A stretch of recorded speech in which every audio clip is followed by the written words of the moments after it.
confirmation. I need confirmation to understand whether people are hearing my voice, please.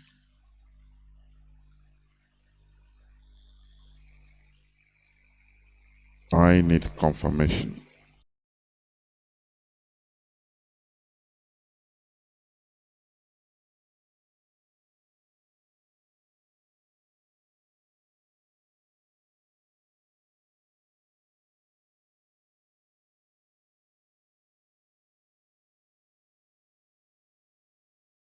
Spreading our tentacles.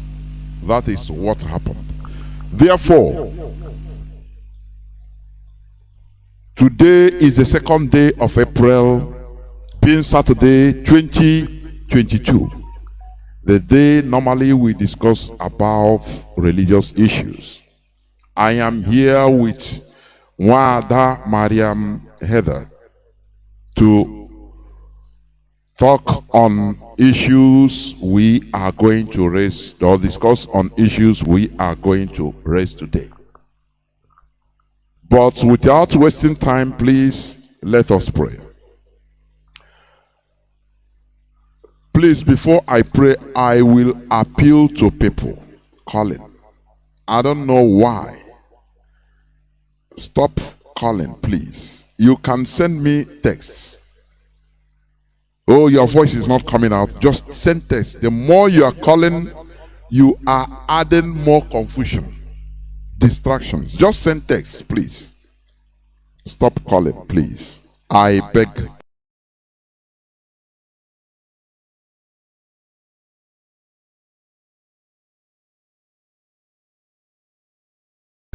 You are adding more confusion, distractions. Just send text, please.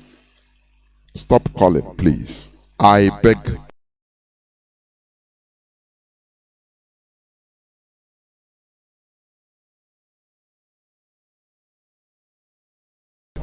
You are adding more confusion, distractions. Just send text, please. Stop calling, please. I beg.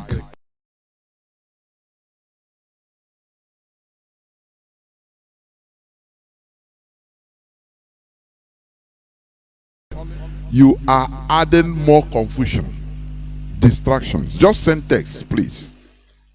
Stop calling, please. I beg.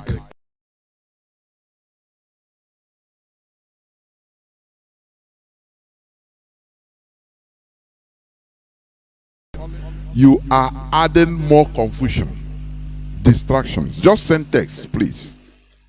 Stop calling, please. I beg.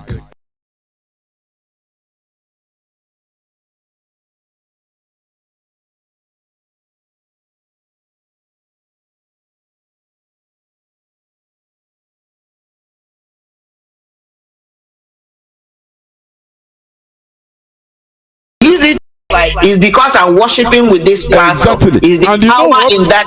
So is that divide and rule game? Exactly. The elite, whether you call them political elite. Let me complete this point before you come in. Yeah, sure. You know, Sure. why that testimony will attract people to say, okay, because this man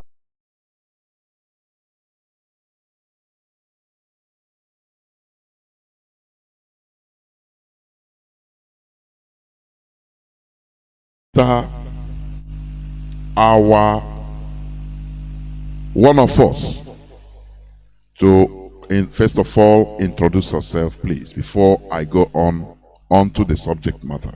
One other, please, welcome to the program. Thank you, Mazi Johnathan. Good afternoon, fellow Biafrans. Good afternoon, ladies and gentlemen. Good afternoon to our honorable listeners. Today is another Saturday. Thank God for life. My names are Marian Hader, and by His grace, by the grace of Chukwu Okike Abiama, I'll be doing this program with Mazi Johnathan. Thank you all for your dedication, and I pray that we'll listen attentively today for all that is going to come out today. I'm believing Chukwu Okike Abiama that we internalize all of them, and they will help us as we ride on this journey. May He guide us gratefully to victory, because that is what we are believing he will do. And I thank him for what is going on, happen on the 8th. Just like Mazi has prayed, we have invoked our ancestors, we have invoked the 4 elements of the earth, the consciousness of the earth, and we pray and we believe that victory shall be ours on the 8th of April. Thank you. There were, please, before I continue, let me just regulate just few seconds to regulate something at the background before I continue. We'll be right back.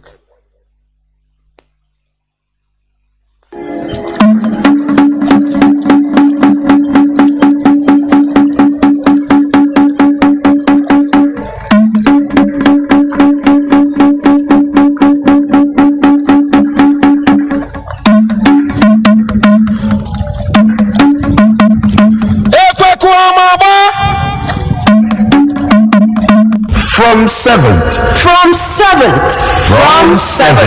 April 2022, the selling and eating of nama, also known as cow meat, is forbidden in Biafra land. Be warned.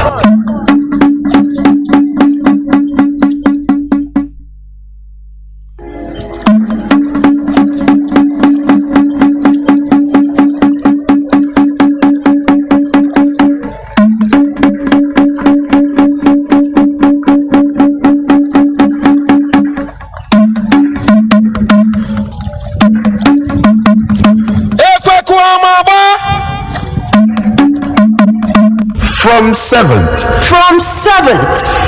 7th April 2022, the selling and eating of nama, also known as cow meat, is forbidden in Biafra land.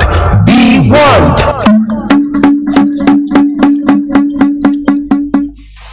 Anybody not following anything that DOS says goes. Anybody not following orders from Chike, Besian, from DOS, you will be removed tonight, you will be unsanctioned appropriately. You know, before we remove you without knowing where you are. This time around, we will catch you before we remove you.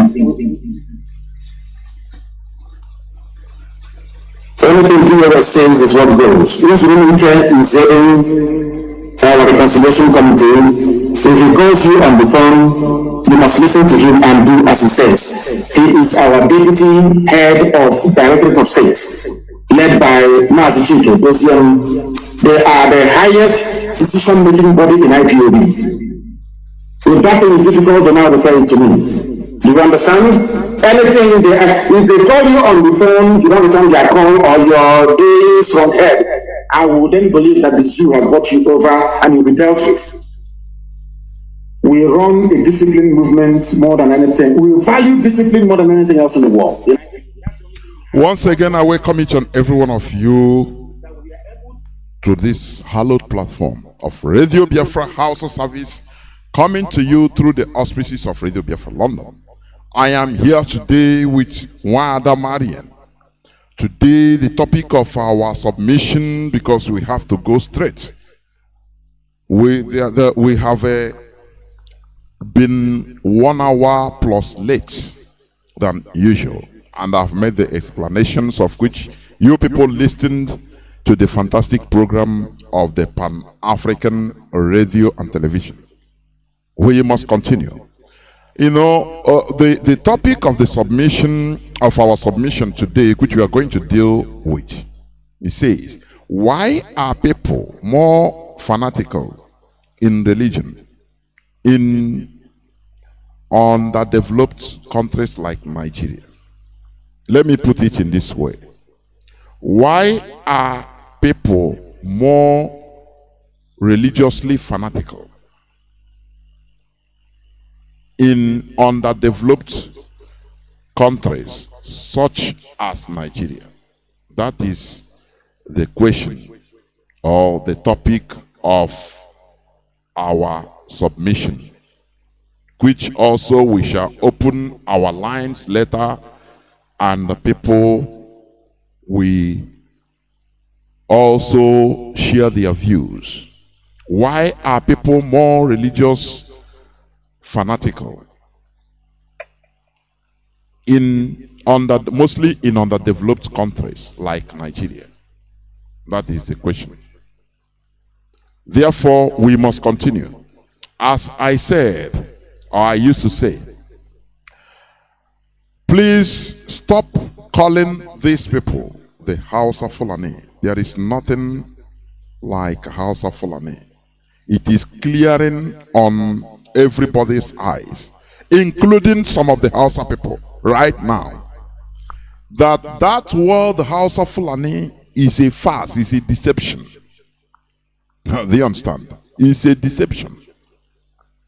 They use it in order to rally the Hausas and other ethnicities to support and help them do their dirty job of Fulanization. It's also just like when you say Fulanization. You know, I used to say it. It's also part of deception. Do you know why? I will tell you. Because when you say, oh, they are Fulanizing us, I mean, they are Islamizing us, you know, the Fulani, they will pick these words from us as infidels. Now they use it as a propaganda machine in order to rally other non-Fulani Muslims to their cause, to their Fulanization cause. They say, look at, you see, they are crying because really we want to Islamize. So you help us, you have to join so that we conquer the unbelievers. Do you see the danger?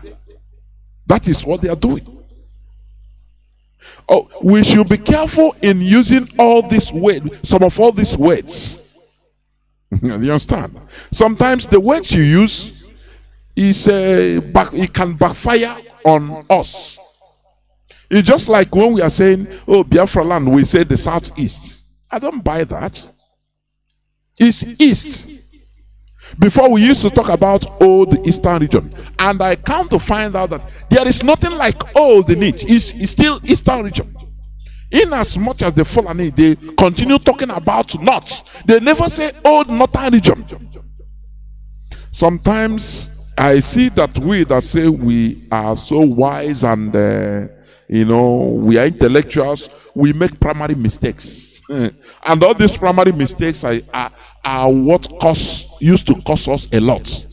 Very primary mistakes. When you talk about Biafra land, you say southeast. How can you say that?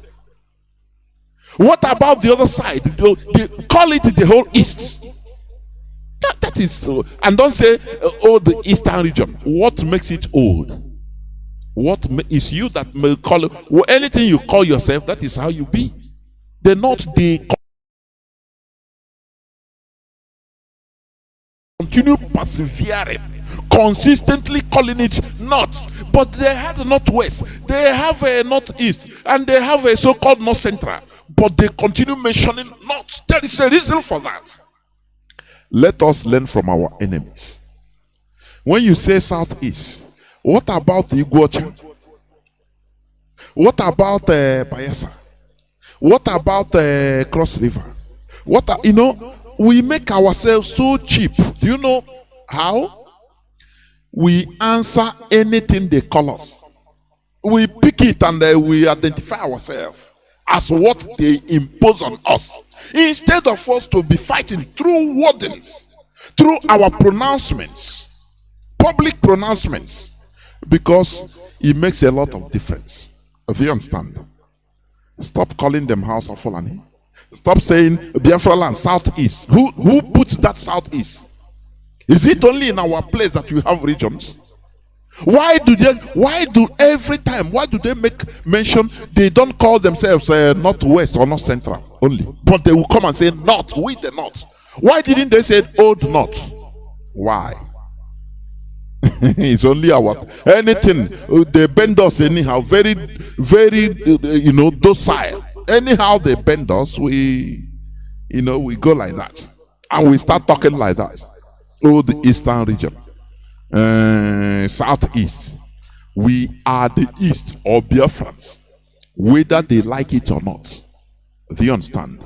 So please let us stop making all these very primary kindergarten mistakes that we think that it doesn't matter. All this matters a lot.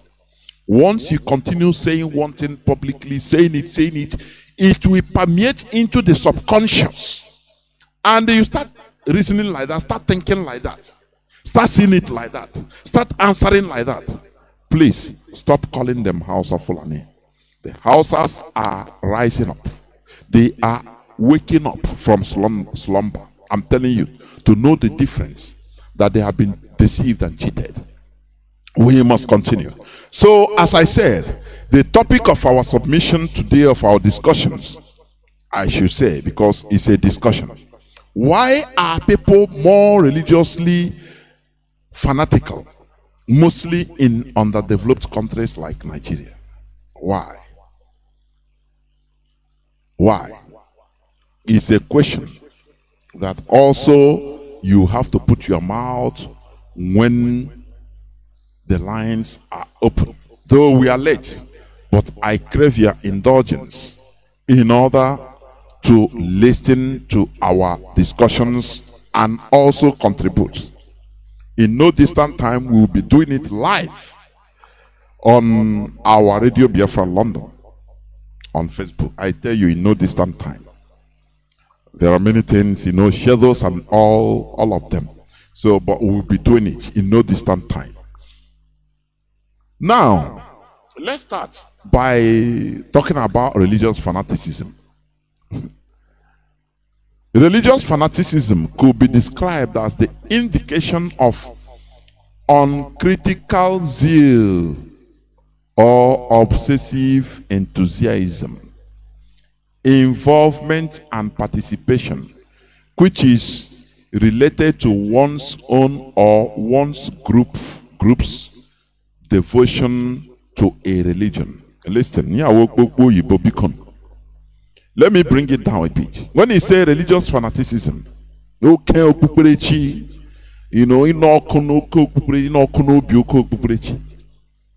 it could be described as the indication of uncritical zeal. Do you know what this uncritical zeal means? Unimportant zeal, channeling your energy at something that is uncritical, that is not so important like that. That is also one of the interpretations of uncritical. Or obsessive enthusiasm. You are always obsessed to, enthusiastically. Involvement and participation, which is related to one's own or one's group devotion to a religion. Okay. Let me say this. During the olden period, we call the medieval time, when the world was run on religious fanaticism, because human brain was not developed that time enough. So nature abhors a vacuum. Now, first of all, what was crucial, or so crucial that time, was organization. Social control. That was the first thing. Because without organizing people into an ideology, it becomes hard to control. During the medieval period, or they become hard to control. During the medieval period, when the world was run on religious fanaticism, the crusades, the word crusade, crusade, it has been pacified today as ordinary preaching. But it wasn't like that. The original war is a war. Crusade is a war. But today it has been pacified. For you to understand that human being can create and recreate. That is it. Now, the crusades were very much holy wars waged to maintain Christianity's theological and social control. Remember the key words: theological and social control. That is organizing people, controlling people. It's also government, organizing people into forming government. On their way, that is on the Crusaders' way to conquering the Holy Land from the Muslims by force of arms. Do you know the Crusaders destroyed the dozens of Jewish communities and killed thousands because the Jews would not accept the Christian faith? Do you understand that? Jews had to be killed in the religious campaign because their very existence challenged the sole truth adopted by the Christian church. Do you know what they call sole truth? I remember one open catechism because I think I'm serious my catechism. Okay, I won't mark anyway. I think Pope the MFI. The infallibility of Pope. All these are what they imbibe in people's brain, the religion. You understand? It's infallible. So now, why Christianity that time they were killing the Jews? Because the Jews, they did not accept that Christianity. Do you know why? Because they saw that it was changed. What came from their land, it is no more the teaching that they were undergoing. So, because what they tell you here, is say the Jews had to be killed in the religious campaign because their very existence challenged the sole truth adopted by the Christian church, which means there were things they brought in inside the Christian church and the church accepted it as a sole truth. When they accepted, the Bible, which they gathered different books, and they accepted the doctrines, the ones that they accepted and galvanized it into the Bible we are using today. Many other books which they could lay their hands on, the Roman Empire, they burnt it down so that people will not have any other reference. It is this one that the church accepts that everybody should follow. But they saw the Jews that time as a menace because they kept their tradition. They kept their religion pure. The religion which Christ preached on, which every time he followed their tradition. You will see even in the Bible say on the Sabbath day he went into the temple. That is always what you see. So the Jews kept this, and they say on the 8th day he was circumcised according to Jewish tradition. Everything, the records, even the one they allowed, you still have that mark. And Christ obeyed the Jewish laws, their tradition. But these people, the way they turn things now for you to abhor your own tradition. But the Bible you are reading, you will see it even in the New Testament. It will tell you, according to, and Christ went to the temple according to the Jewish tradition and start doing this and that because he was following their tradition. And it is this tradition that the Jews were maintaining. Now, as far as the religion has been politicized, the Roman Empire, they saw the Jews as a menace. People that will bring katakata, to scatter their social control, something they have fought to put on the heads of people. Now the Jews say, no, this is not what we, this religion you are talking, is it not from our side? It's from our land. Now what you are practicing is not Christianity, it's Roman tradition. So as far as they have the power, they had the power. The Jews were under conquest that time. They were under the Roman Empire. What do they do? What can they do? They were slaughtered by the Christians that are telling you that your ancestors are bad.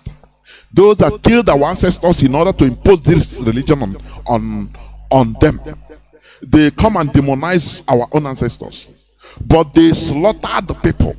You can call it and say, no, that is this and that. No, they slaughtered people because that is even why, the reason why this Christianity spread. I will come to that. Note, one could claim a religious identity without being a religious fanatical. or a religious fanatic. Do you understand?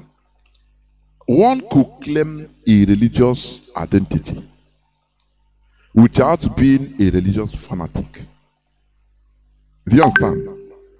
This religious identity could be through birth or nationality. Just like that. You don't even participate in anything. You don't even know what the Holy Book says. The same thing to Islam. There are many. Only because of you are born there. This is what you come into the world and see your parents practicing. If they ask you, what religion are you? Instead of you saying, oh, no, I don't have any religion. No. Because sometimes it's absurd. You say, no, I'm a Christian or I'm a Muslim. But you are not practicing. You don't even know what is happening there. So that is why I say you can claim a religious identity without really being a religious fanatic. You understand? I hope it's understandable. So, but the question remains, why are people more religiously fanatical mostly in underdeveloped countries like Nigeria? That is the question, the main question for discussions today. You understand? One theory is this, that religion still plays a more functional role in the world's poorest countries, helping many residents cope with a daily struggle to provide for themselves and their families, providing comfort in their daily sufferings. That is what the religion does to them. That is why people in the poor countries today, they take solace in religious fanaticism. Because, let me go through it again. Religion still plays a more functional role in the world's poorest countries, helping many citizens or residents cope with a daily struggle to provide for themselves and their families, providing comforts in their daily sufferings, without understanding that a government is there to help citizens in their daily endeavor. That is it. You understand? And also lack of mental maturity. Because when you are ignorant of the role of a government, how it functions, that is it. You are ignorant. Do you know that this religious fanaticism, it went on during the medieval period until they had a time they called the Reformation, the advent of Protestantism. Now, is this Protestant church you are hearing? Do you know why? They rose at the time they called the Reformation, the advent of Protestantism. Now, is this Protestant church you are hearing?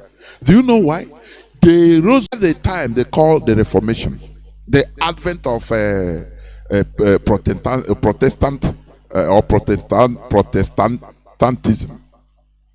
Now, is this Protestant church you are hearing? Do you know why? They rose at the time they called the Reformation, the advent of Protestantism. Now, is this Protestant church you are hearing? Do you know why? They rose at the time they called the Reformation, the advent of Protestantism. Now, is this Protestant church you are hearing? Do you know why? They rose at the time they called the Reformation, the advent of Protestantism. Now, is this Protestant church you are hearing? Do you know why? They rose at the time they called the Reformation, the advent of Protestantism. Now, is this Protestant church you are hearing? Do you know why? They rose at the time they called the Reformation, the advent of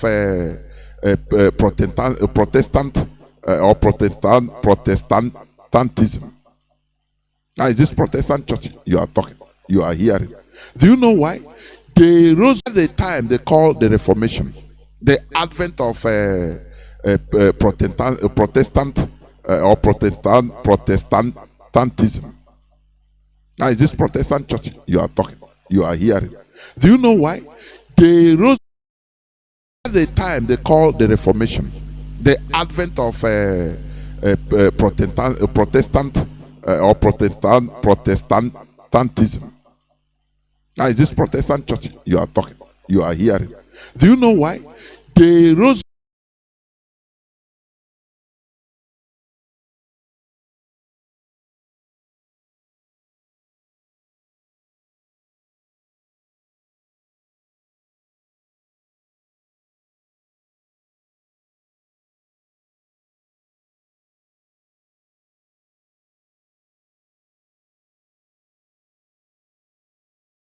a case study right now.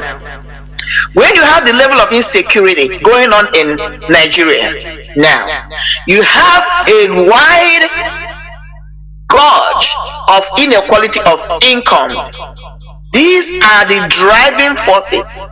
It may not directly be, but it correlates. What am I trying to explain? Just like I gave an example. Before the Western people brought their so-called religion, whether it's Islam or... the fact is that by bringing that physically written commandments, God was teaching the people to be organized and to be able to take charge of themselves. Christianity or any other one. We had a religion on the ground. But if you can look back, or we can look back, we'll find out that people were more secure then. The society, we didn't have the amount of crimes going on that is going on now. It never happened then. People worked, people had things to do because people believe in practicalism. People knew that if I go to work, if I must eat, if I must harvest from my farm next year season, I have to go to the farm and work. Things were practical. People didn't just believe that can just sit down and pray and things will happen. People realize this life is practical. So now when you engage the mind and brain of people, the tendency of them to commit crime is lesser. But when you have a society where you have unemployment almost 50%, what do you expect? People do not work. People cannot work, they can't pay their bills, they can't take care of themselves. Now they begin to believe, because you have to put your hope somewhere. When you have the level of income, the disparity is so wide, that you have the haves that sitting up there, the lessers are down there, and they don't know what is going to happen tomorrow. They can feed themselves. So now what do? You begin to feed them with the doom and gloom predictions about lives, trials and tribulations, because they have to find a way to have a level of comfort. So this is what religion begins to prepare their mind. Don't worry about your problems. All you have to do, believe in God, this new God, and even if you don't make it here, you have hope in the next world. This is where this fanaticism begins to build in. So because now you have all hope here on the physical earth, you begin to build on that which you don't even know whether it exists or not, because they have lost all hopes. So now the only option they have was to strive for that, which is the only thing left for them. This is how this fanaticism starts. This is what originates them. Is when people have lost hope in the system, lost hope in the government, who is supposed to provide the basic socio-economic platform for people to function. That is why what is happening in Nigeria today is not going to be cured with what they're doing. Because people don't know what to do. People have lost hope in the government, in the system. So now they have taken to a solace, which is what this religion is providing to them. Even though there is no factual or empirical experiment to buttress the argument that religion is going to solve this problem. But this is the only thing people are left with. It's only like it's the choice they're left with. So they hang on to it tightly because they have lost all hopes. Because when we go back again, in the olden days, There were religion on the ground, but the amount of crime, the amount of injustice that is happening today were not happening then. So the main reason is underdevelopment. And when we say underdevelopment, we are speaking about a government who has disappointed our citizens. These are the reasons why people cling to that. It's trying to have hope on something, because we are human beings. We want to hope on something, who believe in that a problem can be solved. Unfortunately, religion cannot solve this problem. That is why you see people go to church in the morning, spend hours and hours, the little money they have, they will even invest it in this hope, false hope. That's what I call it. I mean, there's a place for religion. We are speaking about fanaticism. So that is what is creating and fermenting this issue. Mazi. We must continue, just like what you said on the development. You know, that is what I call also lack of mental maturity. You know, that is on the who is going to develop that on that development? Is it an unseen spirit that is going to come to develop it? No, it is we human beings. Religious fanatics have not grown up to understand that we humans are the major players in this beautiful planet Earth. This is why we... Sorry, think about it. A hungry man is an unstable human being. That's it. When the just they know what they're doing, they first of all ferment the ground with poverty. So you have to eat. Okay, let me put it this way. In the society where I am, when I wake up in the morning, I don't have to worry about whether I'm going to have light, as long as I pay my bills. I don't have to worry about whether I'm going to have water. The basic things. I don't have to worry about whether I'm going to face unknown gunmen or the terrorists in the north. Whether you call them herdsmen, you call them whatever, bandits. I'm not worried about that. The road I'm going to apply on, I'm not worried about that. As long as I get up in the morning and go out there, I will find something to do. Even if I can. Who did this? Is it the power of God that did it, or human being? No, I'm talking about politicians create this environment. That is what I'm, is it not still human beings that did it, organize it and did it? That is yes, but I'm going somewhere with this argument. Because I have these basic amenities, right? I am able to think like a human being, because you're talking about why are these people not thinking and rationalizing? Because they are worried about the basic thing the society, the government is supposed to provide for them. They are not there. So the time I would have used to sit down, think about it, at least have my breakfast, then my brain is functioning. I can think, I can, Descartes said, I am because I think, or I think because I am. When you are not, how can you think? All you're doing at that time is you're in a survival mode, trying to survive the basic things. So then all these politicians are playing, and these religious leaders will be playing, on their brain and their mind like ping pong. All these people are talking about, Mazi, are just looking for the daily bread, even just to have a slice of bread in a day. How can they understand the game that is being played on top of their head? That's the argument. I'm not talking about, that is why it looks like they don't want to think, because the same individuals, if you take them out from that environment and put them in a promising environment, they will be like Ugo Laura here. They will blossom. Nobody put a new brain in or the new mind in their head. It's the same mind. The only thing that have changed is the environment. So is the society, the government that is frustrating the people, making sure they don't have the basic need, at least have a meal a day. So the time they will use to do some critical thinking or do normal thinking, they are using it chasing peanuts and groundnuts, and the politicians know what they are doing. As long as they have them in that cocoon of religiosity, the game is over for the society, man. That's the argument I'm trying to bring. Yeah, I understand it. Everything is interrelated or connected, yes. Just like a cobweb. Listen, yes, we used to always talk about emancipating ourselves from neocolonialism, this and that. Europe is still controlling us. West is still controlling Africa. This and that. We have to. All this is by power. Listen, all these things are interconnected. Do you know how?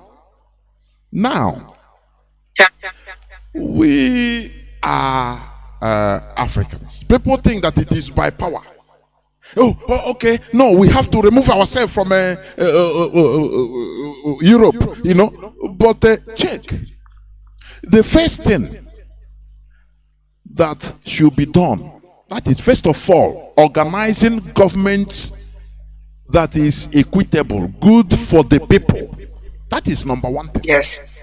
You know, a journey of 1,000 miles starts with just a step you took from your house. You understand? So when we talk about now why Europe is still control, why wouldn't they? Because we never go natural. We never start from the scratch. And that is what we are preaching here.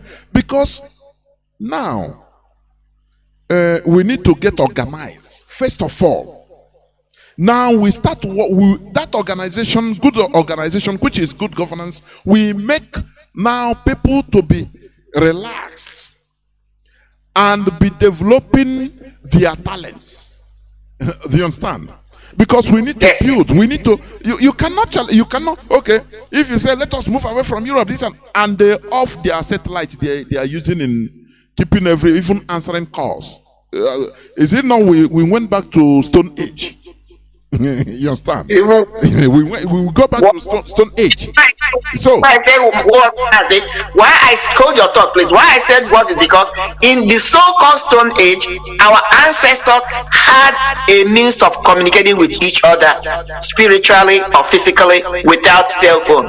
But now, with the introduction of all this modern technology, we are heavily relying on them. So any problem, we are doomed. We don't have alternative because we are in the same world. The same generation, which everybody everywhere in the world. All those time, when there was no telephone, everywhere in the world, anywhere. That Stone Age, it was Stone Age. People were using horses, camels, goats, all these things to do as a means of transportation. No aircraft. You understand? So, but one thing, just like what the Chinese did, even until the 80s, China, you hardly hear their voice internationally. You know what they were doing? They kept quiet and started working on their people and started building a government that makes people to work, makes the citizens to progress quietly. Even if that time any government, the West, superpowers can come and talk anything. Oh, your Chinese, they keep quiet. They don't hardly talk, but they know where they are going because they are starting. In order to challenge, for example, challenge a world heavyweight champion in boxing, for example, what did the person do? You come and say, no, he will first. The challenger will first of all rate himself, go in the gym and start, training. Maybe the muscles. Yes, building muscles first. But he's going to challenge the world champion maybe in the next 2 years. That is his target. But he will not come now and start saying, no, I will kill you. No, because he never have what it takes. He will first of all start eating the normal food that is necessary, going to the gym, doing that will warrant him to build the muscles. Yourself, you said the right food that is necessary. Yes. So this individual, if the person is in Nigeria, the person is thinking of finding something to eat, not even what is necessary. So how can this person strive? He cannot. I just wanted to just answer yourself the question you're asking. Yes. The food is necessary. You eat what is necessary when you have choices. These individuals back home, they have made their life that they have no choice. They don't even have anything. So what do you say? Pray, believe, how can they now exercise their mind? They have to leave everything for God to take care of it, because now you have made them to be lazy in the mind, telling them like, listen, you don't have to do anything. Whatever is happening is designed by God because you have sinned or whatever. So pray. Mazi, please write on. I didn't mean to cut in. Okay. So what I was saying is this, that like the person will start taking the right. Yes. Now we need to go and take, start afresh, start from scratch. But do you know the smart thing the Europeans did, our colonizers? They imposed on us one type of government that can never be suitable. Instead of allowing us to have our own way of life, even in government, now they impose on us that democracy is the way you have to. These are what they call democracy, without mature mind, without the people being to that level, because without the discipline you can never achieve real democracy. Now, do you know what? Africans, like in Nigeria, all they think about democracy is electioneering only. And look at what is happening in elections. Stealing. People are being slaughtered just because of elections. Now, these people, they will smartly send their delegates and validate it. All in order to keep everybody aground, so that after they put the poison, religion continue. They push everybody into this religiosity. Go and pray. The problem we are having is not normal, it's spiritual. So we should go and pray. Now you ask, is it God that fixed Europe for them? Is it God? Is them? They fought for it. Like as I said, this Reformation, when during the medieval period, when the Catholic Church, Roman Catholic, they were monopolizing everything, controlling social, fighting crusades, everything, killing people. If you have any other objective or any other view, they slaughter you. They don't care. They even deal with, according to history, people don't know this. Do you see Roman Catholic? They slaughter the Jews more than Muslim, more than Islam. People don't know this. Well, that is why I challenge people to go and make researches historically. Even during the time of the conquest of Europe, by Mohammedans, the conquest of Iberian Peninsula, history reported, it was a historical fact, that the Jews, they had respite. They were okay that time, more than the time of the Roman Catholic, because they were being slaughtered anyhow. So here, do you know why they were slaughtering them? By the Christians you are saying today now, if they slap you here, on the other side. Do you know why? Because they saw the Jews as, they saw the Jews as a hindrance. People, when somebody knows that you are lying, he knows your secret. That what you are doing is a lie, that we have the authentic method. And thank God, even the Jews, they never leave their way of life, that their tradition. They never sell it, no matter what. Even they were slaughtered, they didn't sell it. Because the Roman government, the Roman Empire were the world power at that time. So they slaughtered the people that have to conquer, that are they saw as menace against what they are doing, what they want to propagate to the world. Just like what is happening in Ukraine today. When you tune into the mainstream Western media, or now shot everywhere, that is the way they want people to be seeing the issue.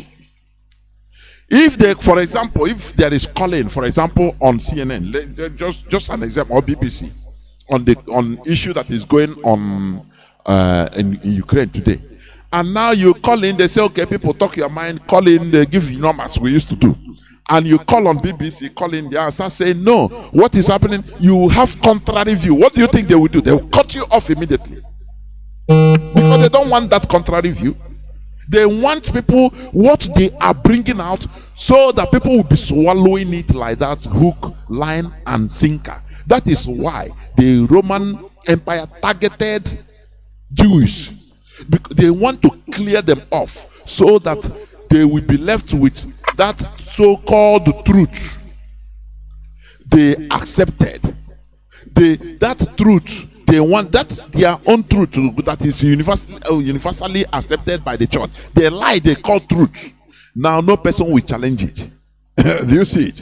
So, but one thing also, when you look at all these religions, ironically, major world religions, we are mostly spread or brought into the limelight through the actions of human government.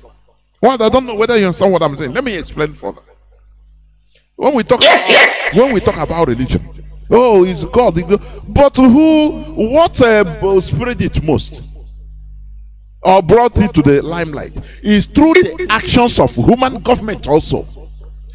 For example, the spread of Christianity was made a lot easier by the efficiency of the Roman Empire, mostly by Emperor Constantine during the 4th century, because Emperor Constantine accepted Christianity. Before, it was an illegal cult. You understand? They were referred as non-entities, illegal cult. He needed to use them to fight war. Yes. He needed to use them. Exactly. He told the story how he had it and he saw a cross, and then he promised God, or God promised him, he challenged God, if I go to this war and I win, I will accept Christianity. That was how it all started. It was a weapon. Yes, sorry. What I want to bring out there, the religion is still spread by the action of human government. Because it doesn't matter how the emperor was converted into Christianity, but he was a ruler, an emperor.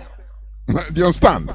So that is why it now spread. He made Christianity a state religion, forcing people to be Christians by force. You understand? Yes. Okay, people that were worshiping different idols, the Romans, the Greeks, he tell them, just baptize that thing you are worshiping, call it is a Christian. It's finished. It's the only thing I want to know. So what I'm saying I want to bring out here is that it's still the actions of human government that spread this religion, this world, major world religions. Christianity, the same thing by Constantine, because before him, Christians were being seen as miscreants, because the word Christians is just a mocking word. Christians, people are like, oh, Nnamdi and Emeka, that Christ. They were called. It was a mocking word. From there, the name stuck. So, but when they took it serious, is when a ruler, a world ruler, world government ruler entered into it. Now he have to use human power in order to make laws to spread that religion. Also, Islam spread when Islamic empires, they call caliphate. When you hear caliphate, it simply means Islamic empire. That is what it means. Simple. When Islam also spread, when Islamic empires were created during the 7th and 8th centuries. So you see that human government dominates every other issue, including religion, in this world. That is why, like the other day I said, religion can influence a government. Influence, is different. But government controls religion. That is what our people should understand. Historically, religious fanaticism is mostly used for political purposes. That is implantation of ideologies and social control. That is what these religions or religious fanaticism, what they were being used. We want to go, and I don't know whether you want to say something before I continue. Yes, an example, what you just explained, a typical example is what is happening in Nigeria, is playing out. Do you know this is my own thinking. One of the reasons why it looks like the Pentecostal people are are not interested in what is going on in Nigeria, especially this agitation of Biafra. Look at who is the vice president. We're talking about somebody in power using religion to control, do whatever they need to do. That was a smart move. They took a so-called daddy GO of a Pentecostal church, made him the vice president of Nigeria. Even though he's sitting down there like nothing is, it doesn't exist. Like a dummy. So now the Pentecostal people are seeing me as one of us, sitting down there.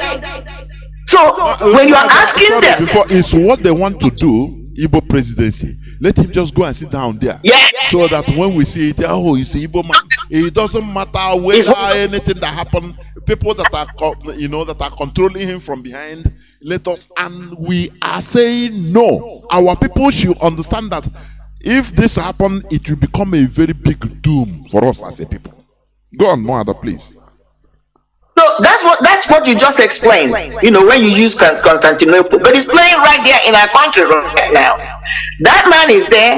Okay, is he influencing Buhari? No, he can't even talk to him. He has not even been able to exercise his role as the vice president. But when you try to talk to the born again people, which are the fanatics we are talking about, especially his denomination, they will say that's our daddy GO there.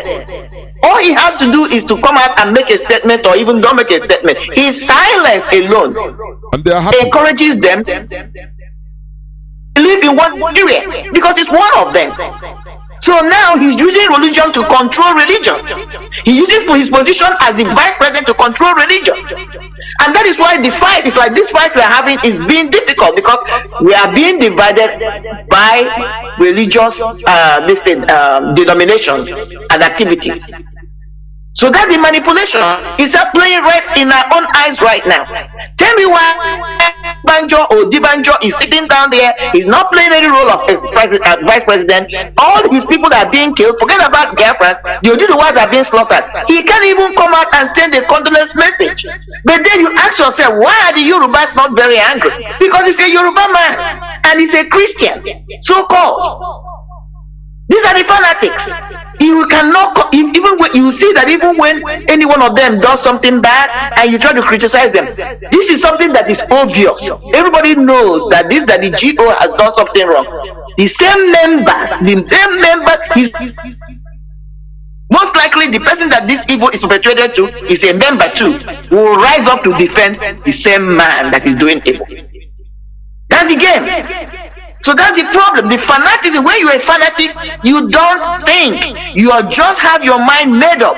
You don't want to rationalize, don't want to think of anything. Is that thing you believe in? That's what you believe in.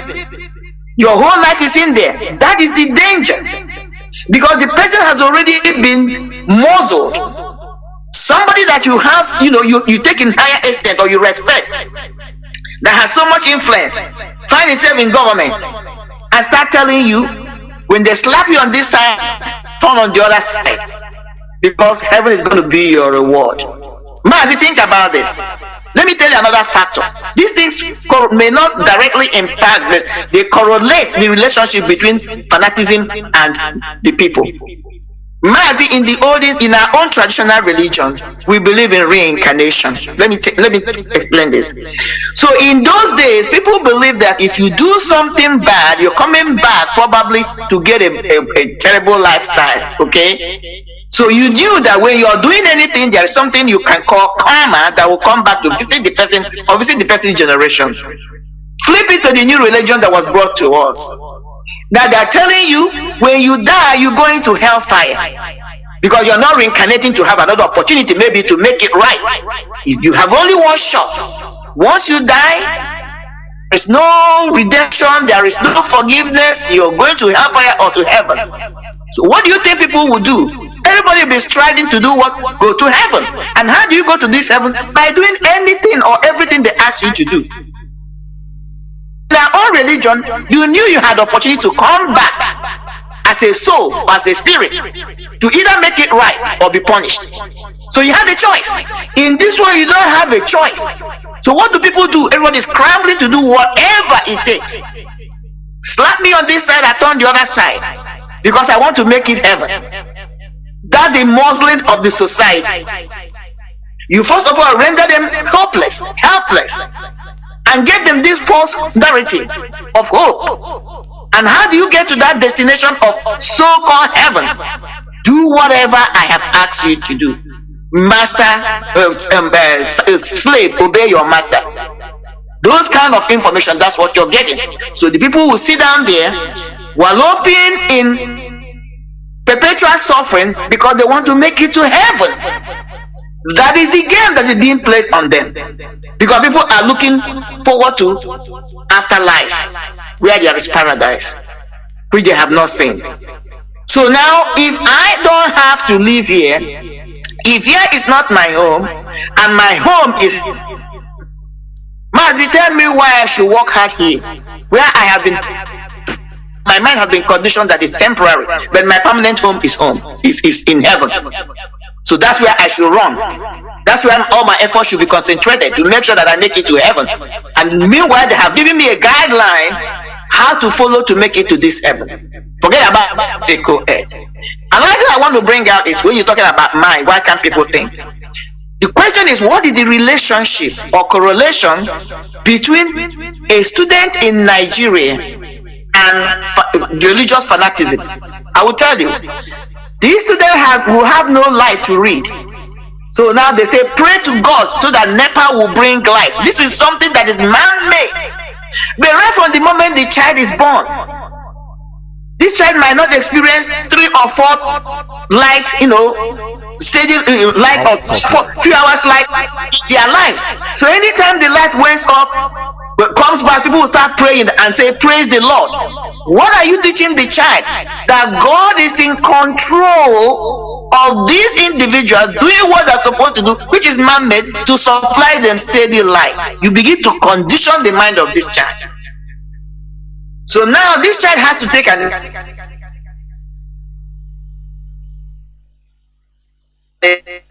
have a book to read, does not even have a steady light to read this book. This child has not even eaten food so that they can have energy to eat.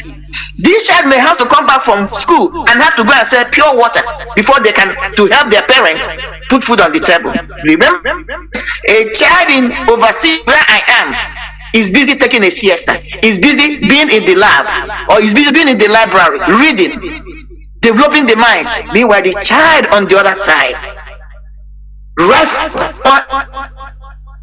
don't even know what it means to have a steady life, doesn't even have water to take a bath in the morning, may have to go and fetch water in the morning, comes back before he think about going to school. Mental exhaustion. Okay, so now you start telling the child, now the child is conditioned that whatever is happening to me is meant from God. So I have to make it right with God so that God can bring light for me to study, so that rain may fall for me not to go and fetch water, so that I may see somebody who can dash me something, some money, so that I can be able to buy my. Look at the little boy that had to go and clean up a gutter, just 500 naira for him to be able to pay his school fees. 500 naira. The boy at a Market Square. And when the boy even went and finished cleaning that gutter, the individual that promised him $500 shortchanged that little boy and gave him 200 naira. That was why his story went viral, because the boy was crying. This is a boy that's supposed to be preparing for an exam, but because of the condition at home, this boy, the time he was supposed to be studying, he used it to go and clean a gutter. And meanwhile, you have a government that's supposed to be functioning. You're already controlling the mind of this boy.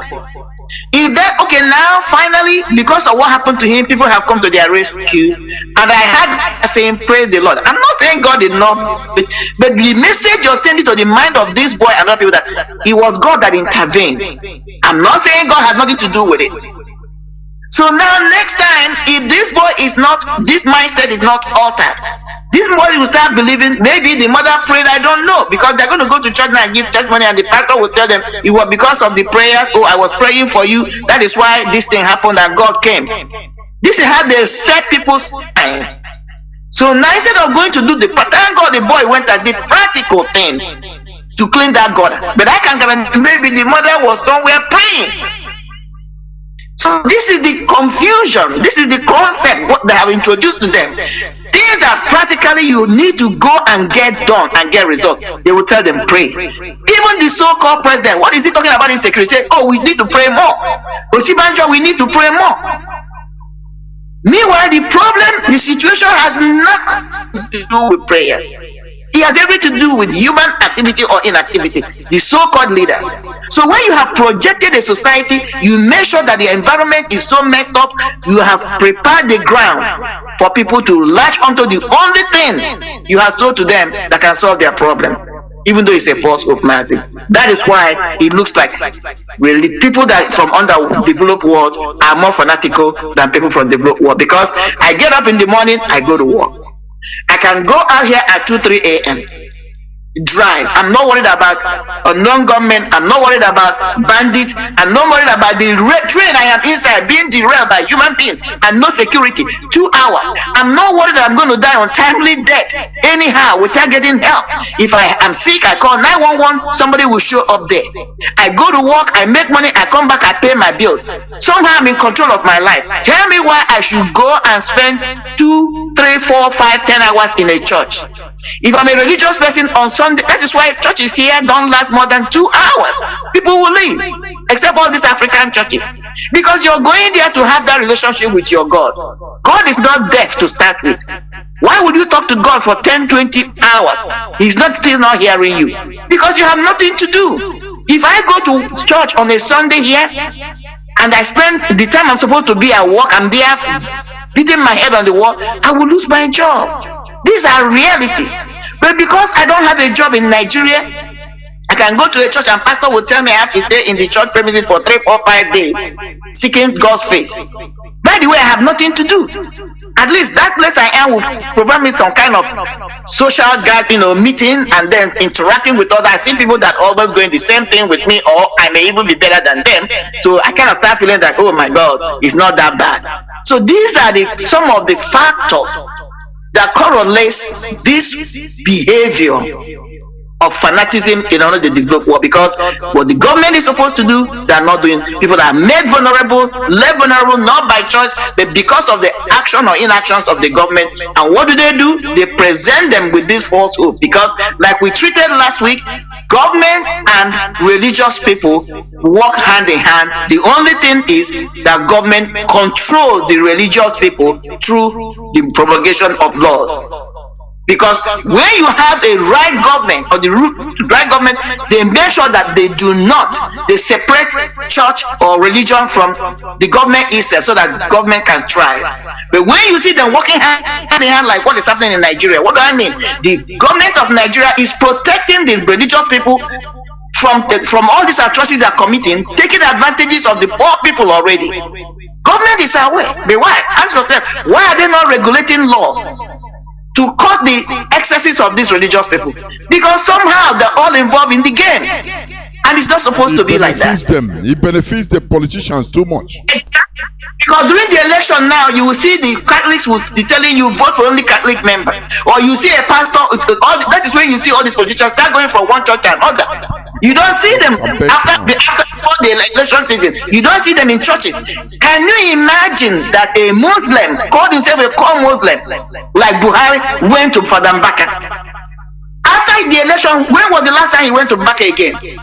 Because he was soliciting for he knew that Father Mbaka has large crowd, and being that is a Catholic and is one of the revered Catholic religious ministers in Igbo land, he needed to seal his vote.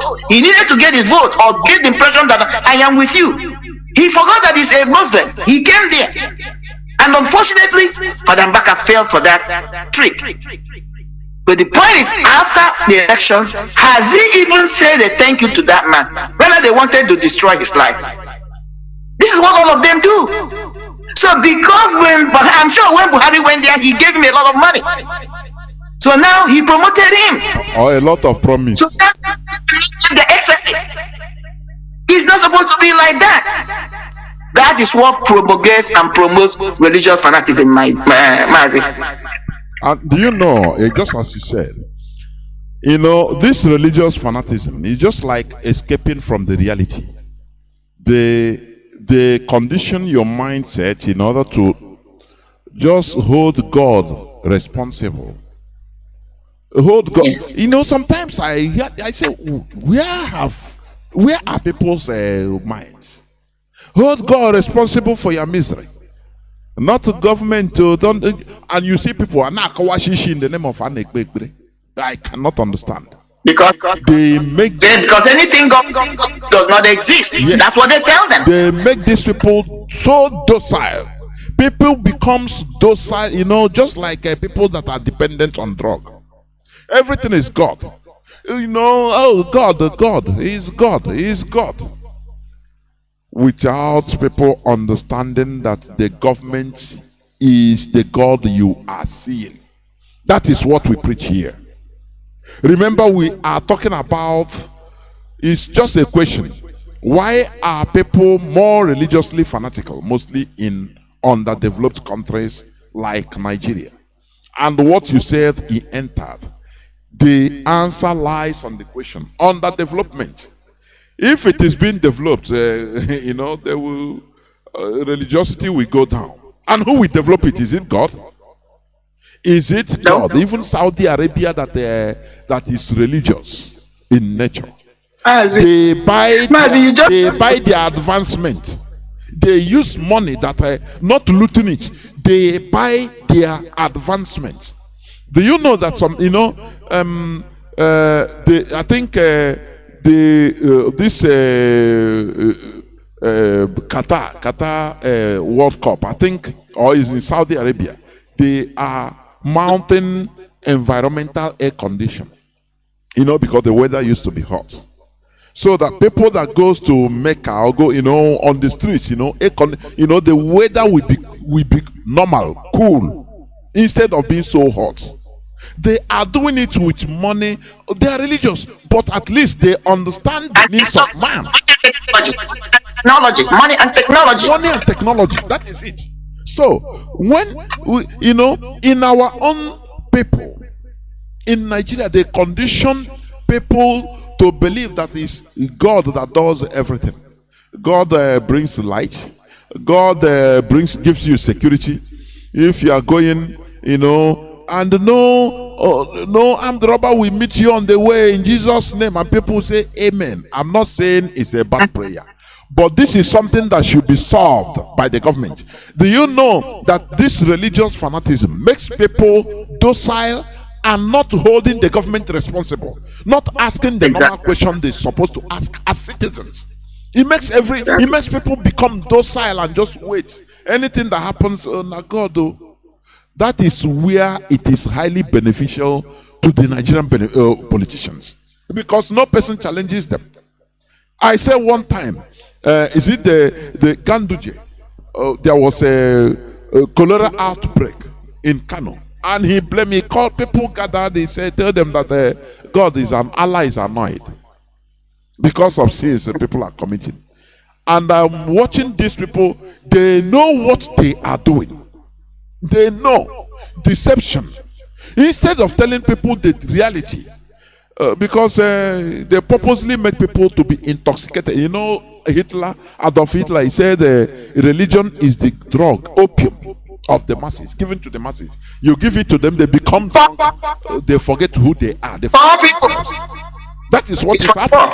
That is what the politicians are doing. Do you think that if really this, like in Nigeria, if this that the GOs are going, you know, telling people the truth to rise up to demand for their rights in Nigeria, do you think that there will be no confrontation between the government and the churches? They will be closing them, but they allow people to build, you know, the easiest thing to do. They don't even control the churches. That they don't pay taxes, you know. I don't know whether now in Nigeria they are doing it, but normally they don't pay taxes. Swindle people as you can. I just saw on, you know, as I was waiting, on social media, one woman accosted one pastor, you know, with a car. The pastor was riding Oh, on the car. my sent it to Maybe me. you saw the video. My sister sent it to me. I watched it later. I didn't know it was. The pastor said that this woman sowed the seed. He sowed the car as a seed, and it's a car. His husband toiling under snow in Europe, working hard, being slapped, discriminated in Europe. Under hard condition, he walk and send the car to the wife in Nigeria, in Biafra land, to be using with the children. And now the pastor called and said, this party, you have to sow this car. If you have faith, sow this car as a seed, and your husband will get you double and triple. And the woman foolishly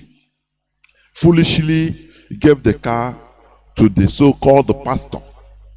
And when this girl, the sister of the husband, is even a social media Facebook broadcaster also, he was asking the woman, where is this car that my brother sent? It's me that even went to wharf to clear it. Where is it? He was lying to her. No, it's a mechanic. For many days he said no. Until he started prodding her, she told her the truth. I sold it as a seed. The pastor said, if I sow it as a seed, now they started looking for this man, the car, and they saw him on the road. They have to stop him.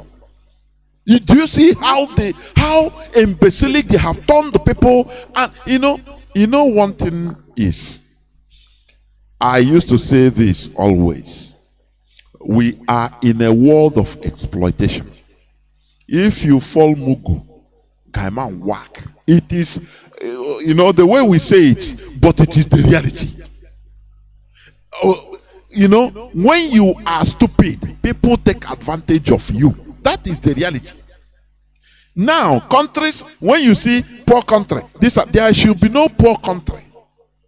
What we have are poor management, nothing more. There should be no poor country in this world, because wherever you have congregation of people, as a government, as a country, if things are organized well, there should be no poor country. Is Iceland a poor country? They are not up to 1 million. They are not up to 500,000, 365,000 individuals in a country, Iceland, but they are doing very well. What of others? So, what they smartly did is to make sure that they remove the akonuche, the thinking faculty of our people. Now push it into religion. Now everybody is calling God. The whole responsibility is on God. They don't see. It's a very smart move.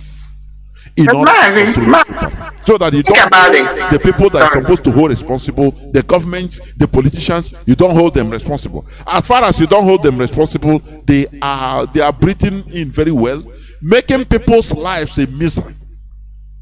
They push everybody into religion. Go on, Wanda, please. Mazi, I was just adding or expanding on what you said about Saudi Arabia and Kuwait. Mazi, tell me any Nigerian, because that's our case study today. Tell me any Nigerian that would want to claim to me that they are more religious than the Kuwaitians or the Arabians. The religion came from them. Tell me how any Nigerian can be more righteous or more Catholic than Vatican City, the Pope in Vatican City. But look at these three places I've mentioned. They are religion. The religion started from them, or they promoted all these three religions or two religions that are developed. They never allow religion to overshadow them. Okay?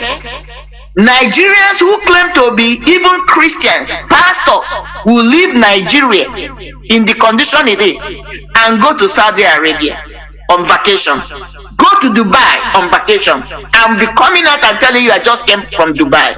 Meanwhile, they are trying to convert their fellow Nigerians to become Christians, okay, and go to heaven.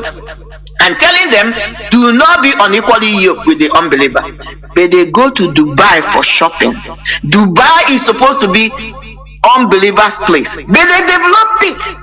They did not allow. I know they have their own religious fanaticism, but it is not what is happening in Nigeria. Nigeria allowed their own religion, their traditional religion, their native religion to die off. They embrace somebody else's religion, and they want to tell me that are going to be more religious than the people that brought the religion and sold to you. Meanwhile, those people have developed their own place. You are not going now over them to enjoy what they have done. They did not use areas by just praying to Allah. That was not how they did it. They pray to Allah, they pray to God, but they did the needful, the physical, literal things to have their places the way it is. Every day you see Nigerians, they want to buy Italian-made shoes, blah blah blah made shoes. Those people did not just pray to God to have those quality things. They exercise their minds. They will go and buy all this. They go on vacation everywhere they go. Those people who have development, like Obiano stayed here and going back to Nigeria to rule Biafran land, embezzled the whole money, destroyed the whole economy, took all the money, came out. I'm sure he has a lot of money in United States today and was trying to run down here. Okay? America was not built by prayers. America was built by people doing physical things, exercising their minds. Obiano is not more righteous or more holier or more Catholic church more than people that live in America. But this is the garbage they are selling to them. Fold your hands, you don't have to do anything because the world is ending tomorrow. And we are going to be the ones that will inherit the wealth of the righteous. The unrighteous, I meant to say. The question I ask these people, I know when you ask the question, what happened to their mind? I understand this frustration that have made them to kind of allow these people to rent spaces in their mind without thinking. But I mean, can't they sit down and reflect and ask themselves question? If this is so true, why should you as a daddy GO go and buy properties abroad? Why do you as a daddy GO send your children abroad to go to school if they believe that the world is ending, if they believe that this world is not my home, that the paradise is heaven where they should go? Why are they building mighty millions of seats sitting of auditorium? What do they need it for if the world is ending tomorrow? Why are they going abroad to go and enjoy the benefit of other people's actions if they so believe in what they're telling you? Why is that the GO or those pastors walking around with what? Security, armed men, instead of walking with their stickers and their holy water and holy oil?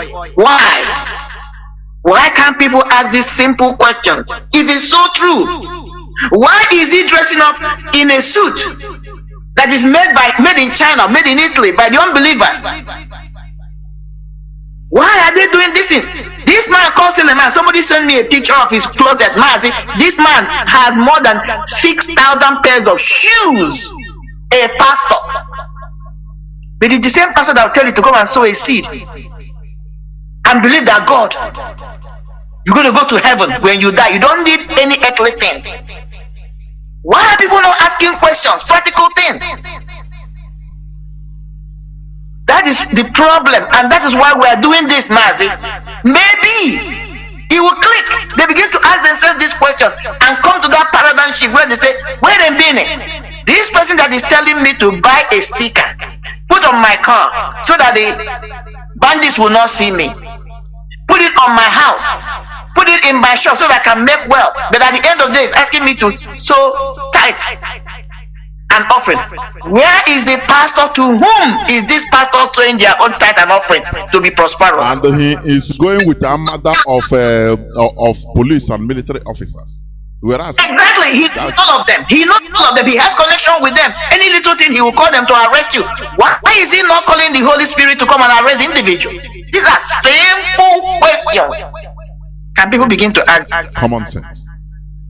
But it starts from the content. They begin to regulate, they begin to mess with the mind of people once the child is born. They create an environment of poverty. People become confused. People become desperate.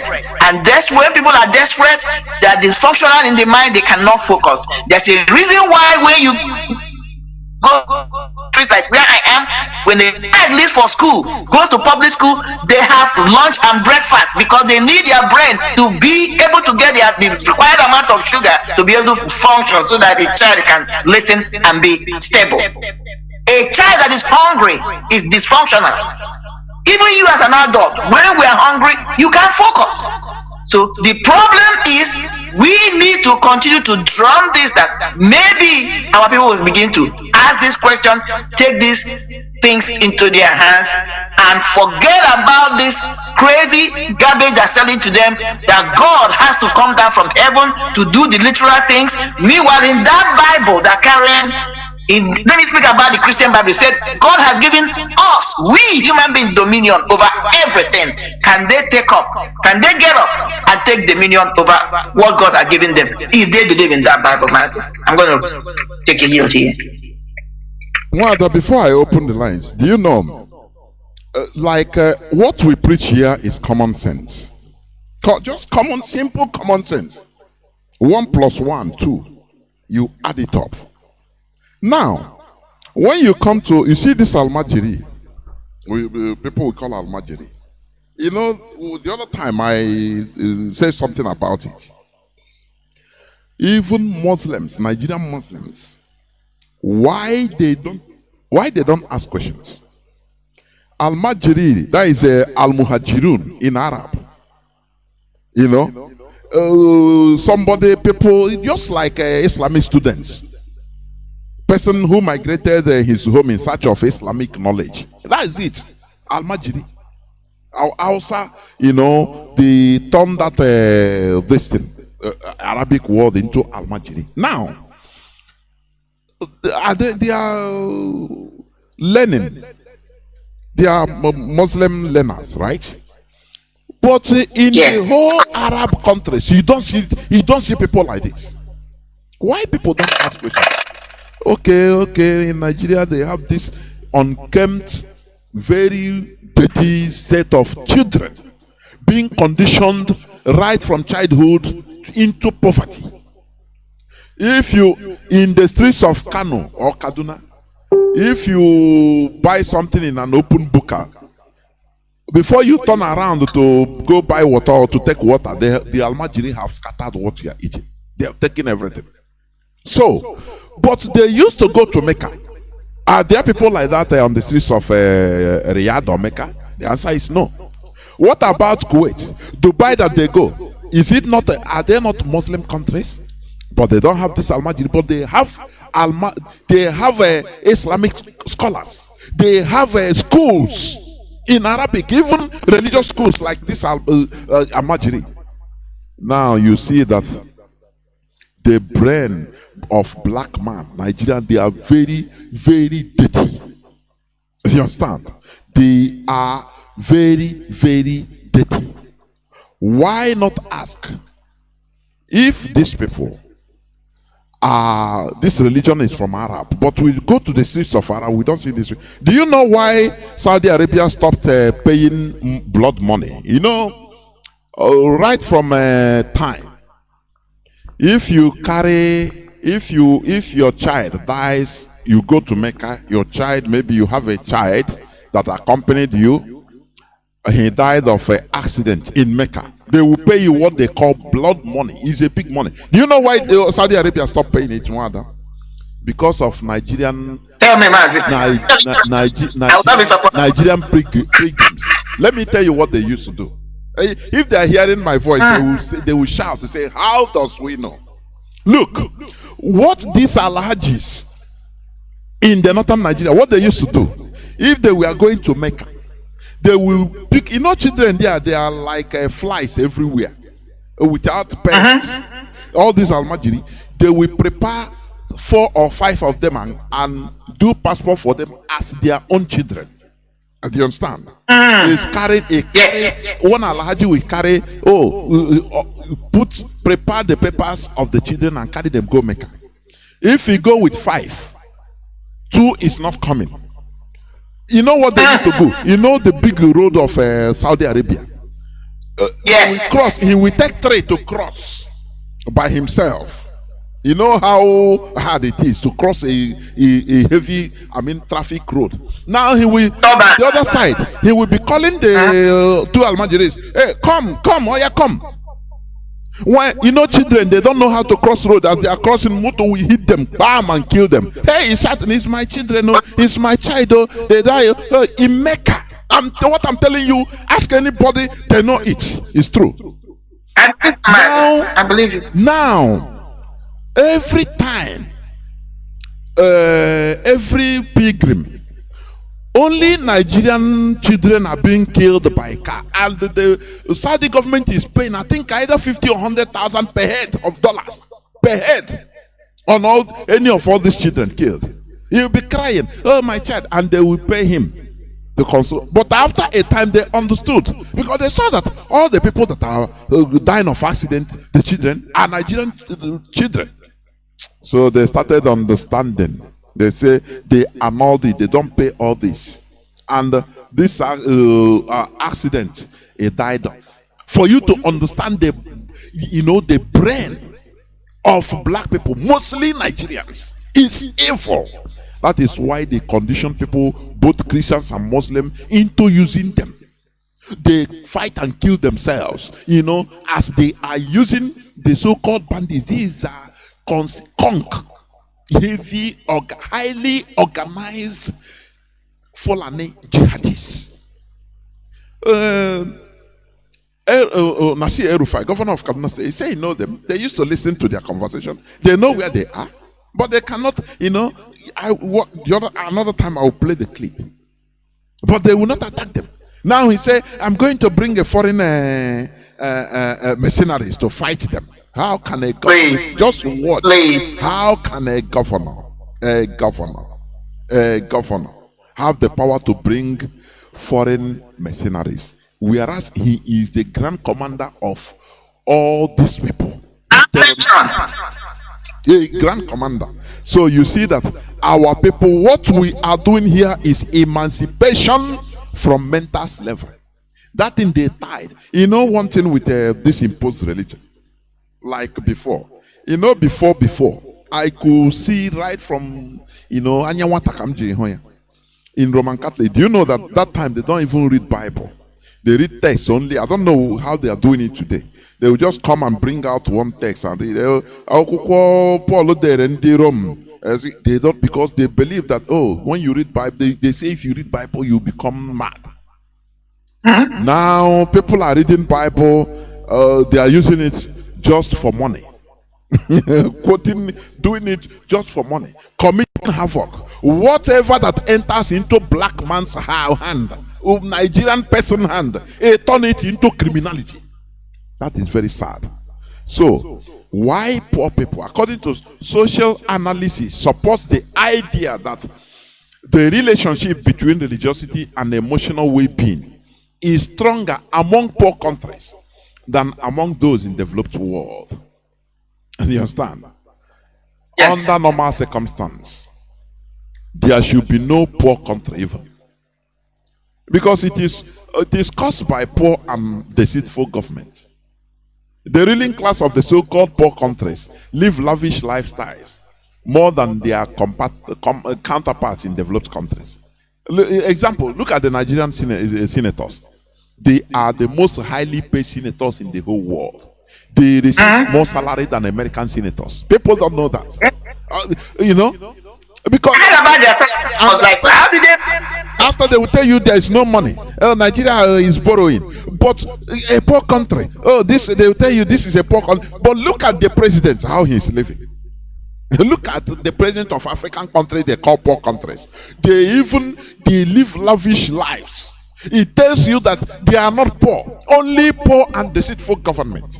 They push people into religious fanaticism so that they will live them alone. The environment poor so that they can push people will be forced to go into religion. Of course. They first of all create a poor environment. That is the key word. Once they create that poverty, then people have no choice than to begin to believe that God, all the hope they have is God. It's intentional, Mazi. It's highly intentional. That is what we are saying here. People should rise up, demand what what belongs to you. Stop disturbing God and say no, it's God. No, it's not God. It's human being. That is why there is government.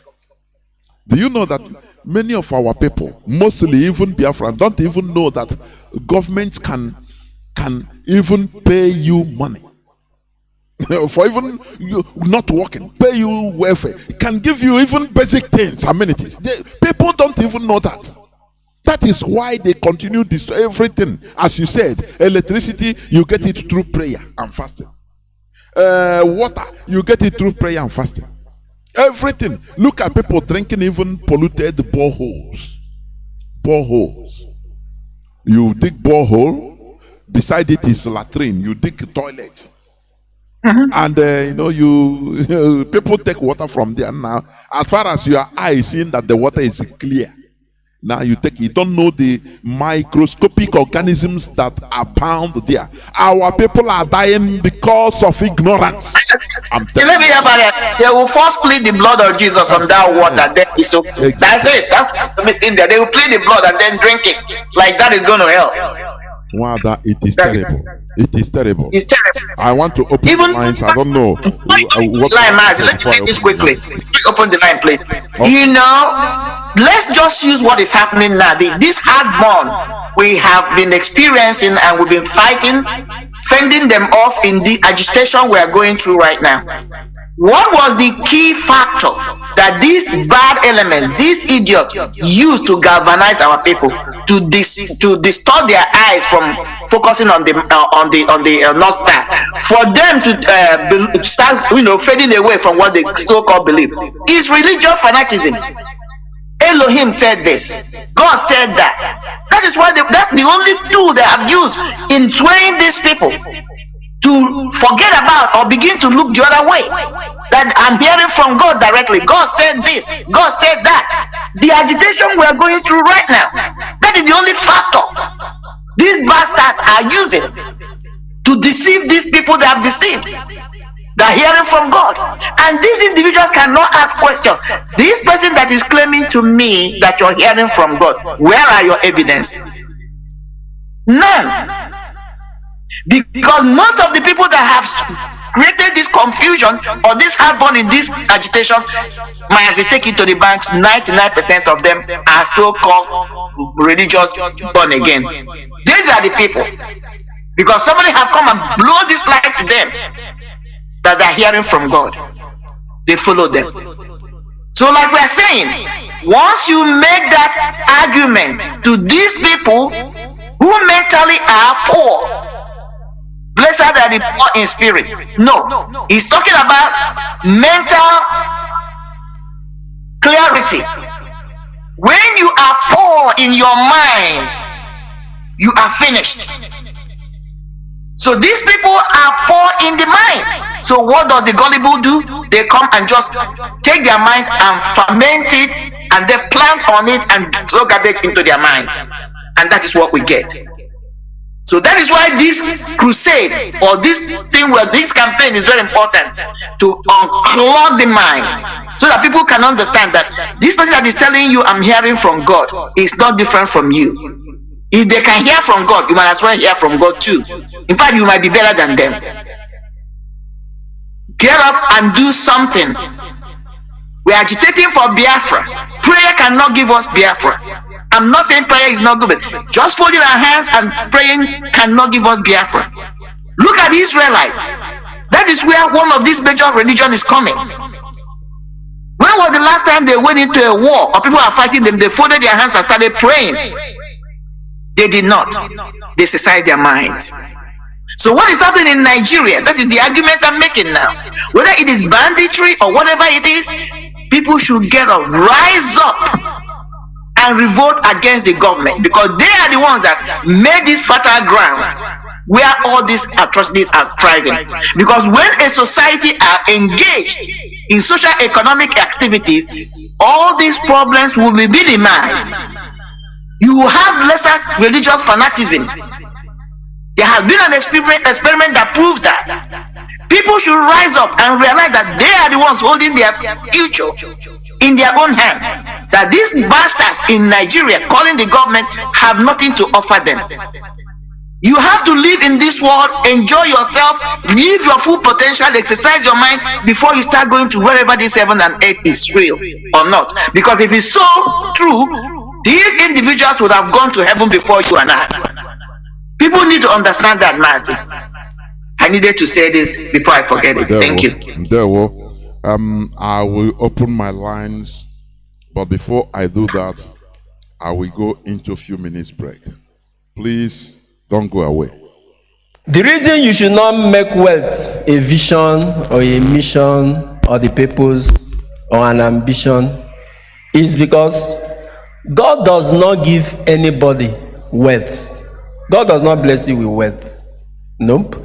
Wealth is the direct result of people's patronage of either the goods or the services that you do what? You provide. That is how wealth comes. Wealth is the value you create by either goods or services for which people are willing to pay. God does not bless anybody with wealth. The closest Old Testament scripture that will capture this truth is Deuteronomy 8:18. When God was telling to the people of Israel, they were about entering the promised land, and he was telling them, now when you get to the promised land, opportunities will abound. You are going to increase in material well-being. You begin to live luxurious lives. You are going to have comfortable homes. You are no longer moving through the desert and all of that. God said, when these things happen, the temptation of you forgetting that I am the source of all this will be there. So do not say to yourself that it is by my own power or by my own strength that I have come to where I am now. Rather, remember that it is the Lord. And then in 8 verse 18 say, it is the Lord who gives you power to get wealth. In other words, any good thing you are enjoying in this life, it is God that gave you the what? The grace of capacity or opportunity and all of that. What God gives you is the capacity. It is that capacity that now creates wealth. So that's why it is useless to pray for wealth. It's a useless prayer. God, make me wealthy or rich. It's a useless prayer. If you are praying that prayer, stop it. You've had some men of God say, I prophesy wealth upon you. What do they call it? Instant wealth. You know they happen. It has never happened. It will never happen. It has never happened. Quote me, and it will never ever happen, because God does not pour wealth on you. What God gives you the capacity. So you don't pray for wealth. What do you pray for? You pray for the blessing of God on either the work of your hands or your career or your trade or whatever you are doing. Then as you grow, you increase. You do what others do. Good thing that others do to get wealthy. You'll be wealthy. See, if you're a civil servant here, what is the highest level in civil service? 17. What is the salary of a level 17 civil servant? Annual salary. How much does it amount to? Somebody help me. 7-8 million. That's somebody who gets to that level. And the person is going to work for how many years? 35. And the person does not reach that level within that 35 years. Abi, person must have worked like 20 years or 20 something. That means that when you get to the level of receiving 7 million yearly, means you have only maybe just about 5 or 7 years left to finish. And how many civil servants get to that level? So you're a civil servant, you come and be going to crusade and be sowing seed to be wealthy. How much are they paying you? You see, you are not asking God in your true heart. Your prayer is not to be wealthy. What you're actually telling God by implication, that God, let me have the opportunity to steal like others. That's actually your prayer. Yes. Because as a civil servant, you can't be wealthy. It's not possible. If you understand what I mean by wealth, wealth is you have excess money, material things all over the place. You cannot. Any civil servant that is wealthy anywhere in the world is it. Okay. I don't want to hurt people, honestly. I need to say this so that people don't get hurt. Welcome back. This is Radio Biafra Hausa-Service coming to you through Radio Biafra London. My name remains Mazi Johnathan, and today is the 2nd day of April 2022. And with me here is Wanda, Maria, and Heather. We are discussing on a topic mostly that says, why are people more religiously fanatical? mostly in underdeveloped countries like Nigeria. Before I open my lines, then let me also announce tomorrow I will be here with Mazi Johnathan by 7:30 BT. That is Biafra time. On an interactive session, please.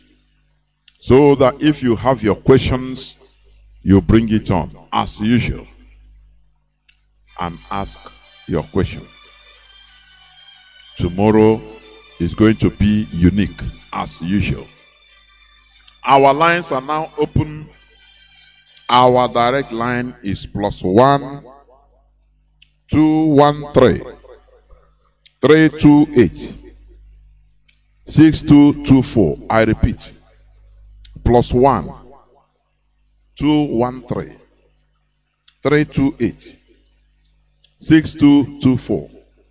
Our WhatsApp line is, our WhatsApp and Signal line is +61 405 142 547. I repeat, WhatsApp and Signal line +61 405 142 547.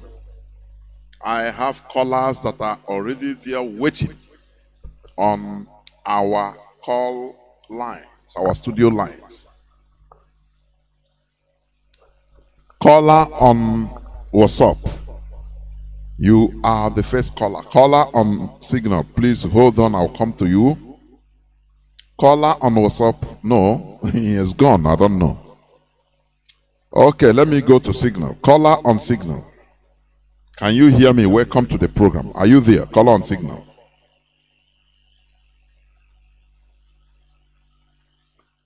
Caller on Signal, can you hear me? No, also drops. I don't know. Caller on direct line, can you hear me? Welcome to the program.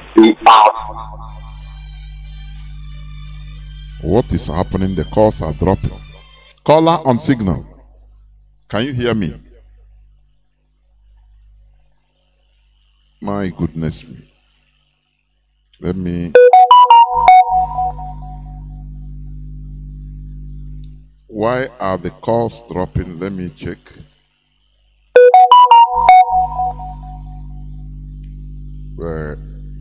Let me check, please. My calls are dropping. Let me do something to see.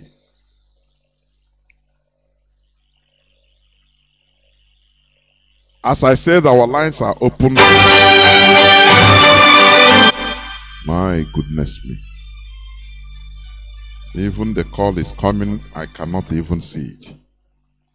Caller on Signal, welcome to the program. Can you hear me? Yes, I'm hearing you, my brother. There, welcome to the program. Okay, thank you. My name is Ifan Chukumadabuchi, and I'm calling you from the Kingdom of the Netherlands. Greetings to you, my brother Jonathan, and our sister Miriam Hatha in the studio with you, and to all Biafrans and lovers of freedom. This is a very crucial and very important topic to Biafrans, because we are faithful people, and we need to know what is applicable and how to navigate and then free our mind and our people. And so, why are people more religious, fanatic in underdeveloped world? That's a very good question. And I dare say that it is conditioning and manipulation used for control of the masses. So why is it manipulation and conditioning? Because as I can maintain and have experienced, for those who brought that idea and that manipulating and control mechanism is no more applicable in their own society, because their society has attained the age of thinking and logic and reasoning. And so and they don't live it anymore. And so, I want to our people. Sorry, my brother. Just give me a moment. Let me stop the echoing. Yes. So, what I want to say here is that I want our people and listeners to know that there is a world of difference between genuine spirituality and religion. I will give an example here, or two examples. You see, the archfather of the Abrahamic faith, Abraham himself, he was not a religious man, but he was spiritual. He talks to God, God talks to him, angels visit him, and it worked for him, and he was very religious. Of course, his generation and the successors and siblings followed his way of life.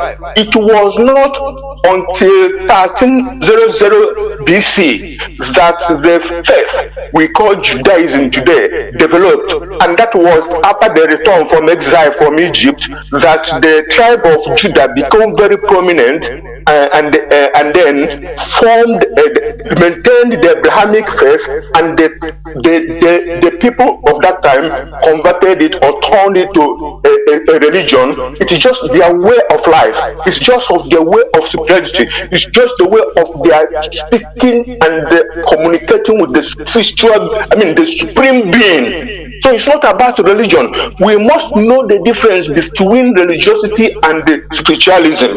And again, I give another example. Our ancestors, the Igbos, the ancient, that encompasses all the people from the old eastern region, they were communicating with God. They were reverencing and worshiping God, but they didn't have before the temple in Erochukwu was built. They were still communicating with God, the supreme being, Chineke, Chukwokike Abiyama, and all the name they called them. They were reverencing him, and it was working for them. They were afraid that reverencing him, and there are things they can't do and won't do because they are afraid of the supreme being God and the land on which they stand, and they don't do those things because of their spirituality, not about religion. So our people must know that we have to. It can be spiritual. It can be very spiritual, having revelations from the supreme being without being manipulated by anybody. But because you know that the supreme being exists, and you know the way you approach him or talk to him, and he responds to you, and at least you have peace of mind and maybe some directions in whatever you seek that you seek that direction to. And our sister in the studio touched something that I need to touch to as a war child and as a survivor of the genocide on Biafra. Our sister said something about children who are hungry, or people, but especially children who are hungry or who are not well nourished, cannot flourish in education. My people, as Ogueri is not my name, but there's one of our brothers, that is Dr. Kachi in UK. We call ourselves Ogueri because he survived the war as a child, as myself. So as an Ogueri, I see our brothers and sisters emaciated to the bone. So if they didn't die in that war, they were decimated because they don't have nutrition to carry their body, to develop their brains. This is the second genocide on Biafra. Biafran children were starved to the bone so that they cannot develop their brains. So if it is not by the work of Chukwokike Abiyama that we are his children, we could have been decimated to the extent that we could have become morons after the war. But because the grace of God, the grace of Chukwokike Abiyama is on us, our people, our children, even my generations, even that my brother in England I referred to, he made it to become a medical consultant in his field. Forget my own life, because everybody has his way to work. But what I'm saying to you is that people, they decimated us not only economically, not that more than half a percentage, more half of my generation were starved to death. But even those who made it were not supposed to be useful in life, but Chukwuokike Abiama made us to be useful in life and be living our life. And that is why my generation, who are in the pursuit of Biafra, have sworn that Biafra must be restored, so that no other people can do this to our people. God bless Biafra. God bless you all. Good night. Well, thank you very much. You have spoken. You have said it all, honestly. Yeah, what you said, although we have touched it the other time, there is a difference between religiosity and spirituality. When we talk about being religious fanatics, we are not condemning following our path, because our tradition is also our religion. You understand? When you read the history of the people that started all these religions that are practiced, like Confucianism, Hindu, Buddha, even Islam, they were before forming those religions, they were spiritual people. And any of us can be spiritual even without being religious. I'm telling you honestly. You see, Muhammad was somebody that goes to secluded place in order to fast, in order to, meditate. So a time came and he saw a vision. Is it not the same thing with Christ? He went and fasted for 40 days, 40 nights. Is it not the same thing? Go to Buddha, Lord Buddha. The same thing.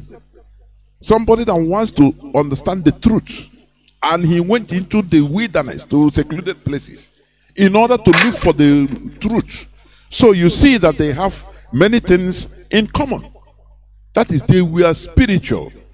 That spirituality made them, they were communicating in their own way. Now, as they persevered and they, broke through, it becomes a way for others to follow. And that is, it becomes a religion. That is all what it means. I don't know why if people calling me, the call will come and drop. The call will come and drop. Okay, I have somebody even waiting. Caller on WhatsApp. Can you hear me? Welcome to the program. Good evening, Mazi Johnathan. Welcome to the program. To your co-host, Nwada, and to Biafrans all over the world, wherever you are. Good evening, good afternoon, I hope you are hearing. And good morning. Yes, I'm hearing. Okay. Yeah. Go. Honestly, I love listening to you. This is Mazi Bernardo Wakwe, all the way from Mozambique. I always like to hear from you and Nwada. You people are making in fact, your program is always is so more than interesting. It's more than interesting whenever you guys are on air. I want to thank Chukwuokike Abiama for giving you all the strength and the grace to do what you are doing. It is not by your own power. Yeah, coming back to the the program of tonight, why we are so religious fanatics. In fact, especially going back to Nigeria is something else. It is something else. Not only to the Christians, like you touched so much. It also has to do with the Muslims. I remember those days while we were in the north schooling, if they happens to see you wearing a suit, you'll be considered as an infidel, Arne, that's how they refer you, And also you come to see the so-called the DGOs and the rest of them, coming out to tell the people the truth is so difficult for them to do. But they all want to amass wealth. They are just doing the same thing that our politicians are doing. There's no difference. There is no difference between these people and our politicians. There is no difference. What our politicians do is what they also do in a religious way. But thank God for Radio Biafra. In fact, when you come to Biafra, you will learn. That is why our leader always say, come with your pen and paper. What you are not going to be taught in school, while in your school, in Radio Biafra, you will hear it. So you guys are doing great job, and I also want to pray for our leader who will be going to the court on the 8th. I pray that Elohim will favor him. It is not easy. He's been there for me. He's been there for anybody who believed that what he's doing is the right thing. He's there for that person. He's there for us. I pray that Elohim, God will continue to strengthen him. Our leader will come out. I want to encourage our Biafran, the followers of Mazi. Yes, we are not that our leader is being held in the dungeon of the enemy. We are not happy. But then we are doing the needful. Thank God for the DOS. They are doing the needful. Anybody who is there to say, they are not doing what they are supposed to do, in fact, that person again, because so I want to thank you guys for upholding this very platform, and you continue to come up every now and then to speak to our people, to encourage us. It is not an easy task. I want to pray that God will continue to strengthen you. God will continue to strengthen Nwada, who is your co-host there. You people are doing great job. Continue. May Elohim continue to be your strength now and always. You say.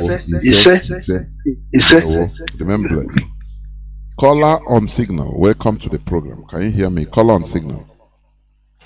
Hello, Mazi. Welcome to the program. Mazi, I'll make a little from my angle. First, I will greet our Wada. They will start. Okay. Mazi, the topic this night is very, very interesting. Like our Wada rightly said, the question itself provides religion, like somebody like a religious person, I believe in reality. But on the other hand, religion is only good. Mazi, the problem we are having today. Why is your this in cracking? Are you using earpiece, please? No, I'm not, sir.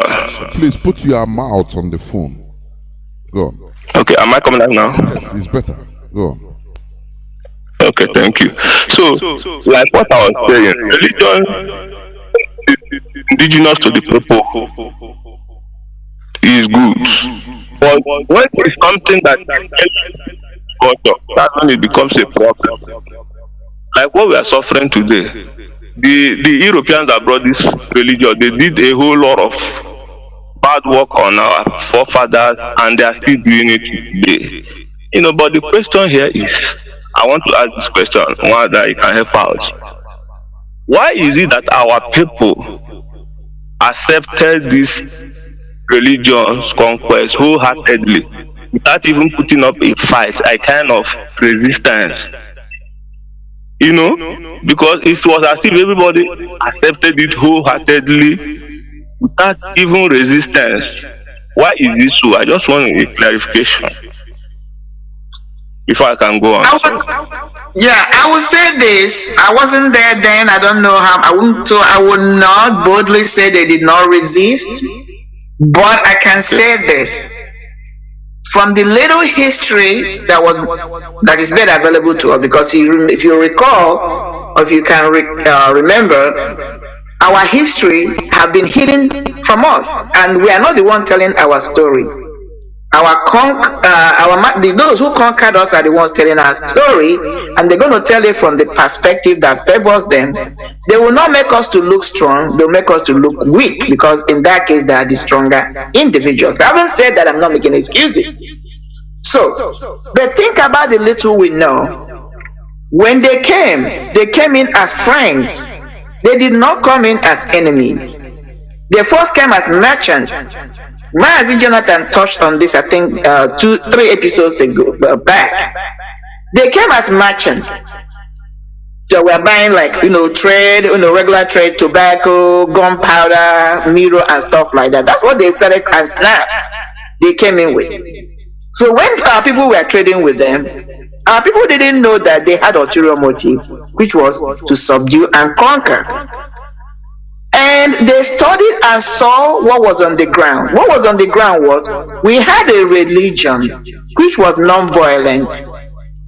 Our system was peaceful. In those days, you could leave your doors open. You were not afraid of anybody coming with gun and bullets to rob you. The only thing you may be afraid was wild animals.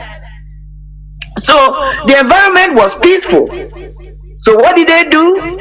They came in and began to dabble into the society. Remember, one of the things that helped them to achieve was the system of indentured servants. Indentured servants. That was one of the first topics we treated. What do I mean? Igbo Odibo. Igbo Odibo teach an Igbo. So Igbo Odibo was there. People came to learn. The second thing was Ohu. They went to tribal wars. When people were captured, they will come and serve. When people commit sin or atrocities or defy the land, they were sent into exile. So that was the way our society, our ancestors were resolving these issues. They didn't have prisons. So now what happened was the white people walked into their mind psychic and began to tell them, instead of these people, you can give it to us, we'll take them over there. Okay? So my ancestors or your ancestors believed that it was going to be the same treatment they're going to give to them, like as indentured servants. They will go over there to this world, this new world, and then serve their sentences or whatever and come back. That was the first thing they did. Over time, they begin to tell me, you can even make money out of it. Secondly, those people who, when they committed crime or defied the land, instead, when the society wanted to punish them, these were white men or the Western people that came into colonization. Remember, in their mindset, it was about colonization. They would tell those people, you don't have to listen, you don't have to obey to the society. Okay? We can protect you. And in the process, they started introducing what we call chief warrants. Started talking about all these warrant chiefs. Then telling you don't have to obey the society, you don't have to appease anything. After what they are doing is dark, it's not the true God. We have a better religion. They begin to give them this undeserved powers or privileges. Started building schools, sending them. And then people started dressing in a way that made them look more superior. This is how they started. It didn't happen overnight. So now the few people or those people who were trying to do the right thing are now beginning to see that those who are standing on the truth are being marginalized, but those who are criminals are being rewarded. What do you think? It was a matter of time. It's exactly what is happening now. Because I continue to try to draw parallel references to what we are going through in this agitation now. Look at what is happening. Those who are being loyal in this agitation are being cursed, abused, marginalized, called all sorts of names. But those rebels are being rewarded with the whole society. The money that we are contributing is being used to sponsor rebels. This is what encouraging them. It's the same pattern, the pattern rule. So when they came in, and then over time, people started saying that, when you go to school, you are the one that can understand the English master, like Mbama Jugoji.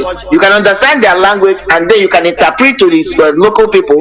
Those people, instead of helping their own people, they turned against their own people. When if the chief says, if the white man is going to say, I'll give you an example, give 1 yam, he will say, give 2 yams. These are criminals. Remember, they were criminals. They were supposed to have been taken into exile or something, but now they have a place of refuge. That was how they began to corrupt the system. And by the time you knew it, it was a game over. Then this religion began to overwhelm them. But think about this. Why is it that we have more churches, more religion on the ground now?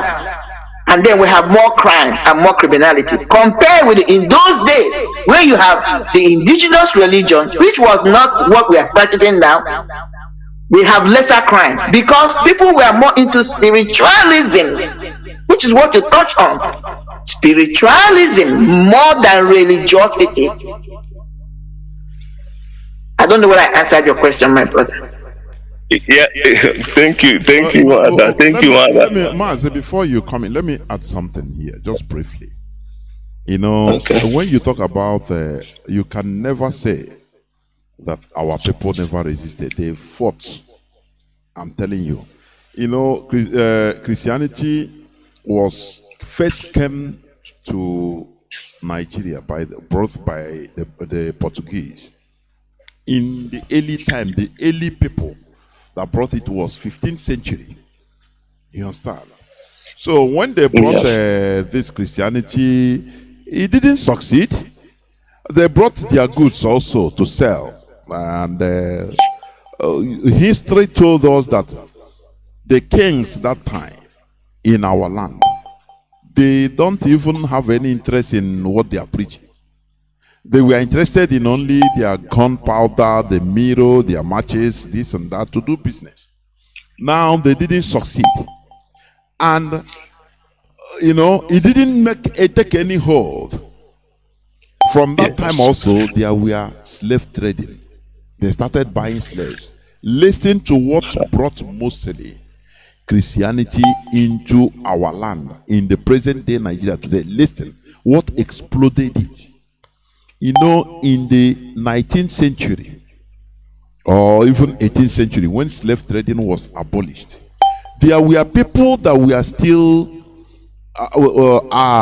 black people that were taken, captured as slaves by our own people in Yoruba land, in Igbo land. Now they took them.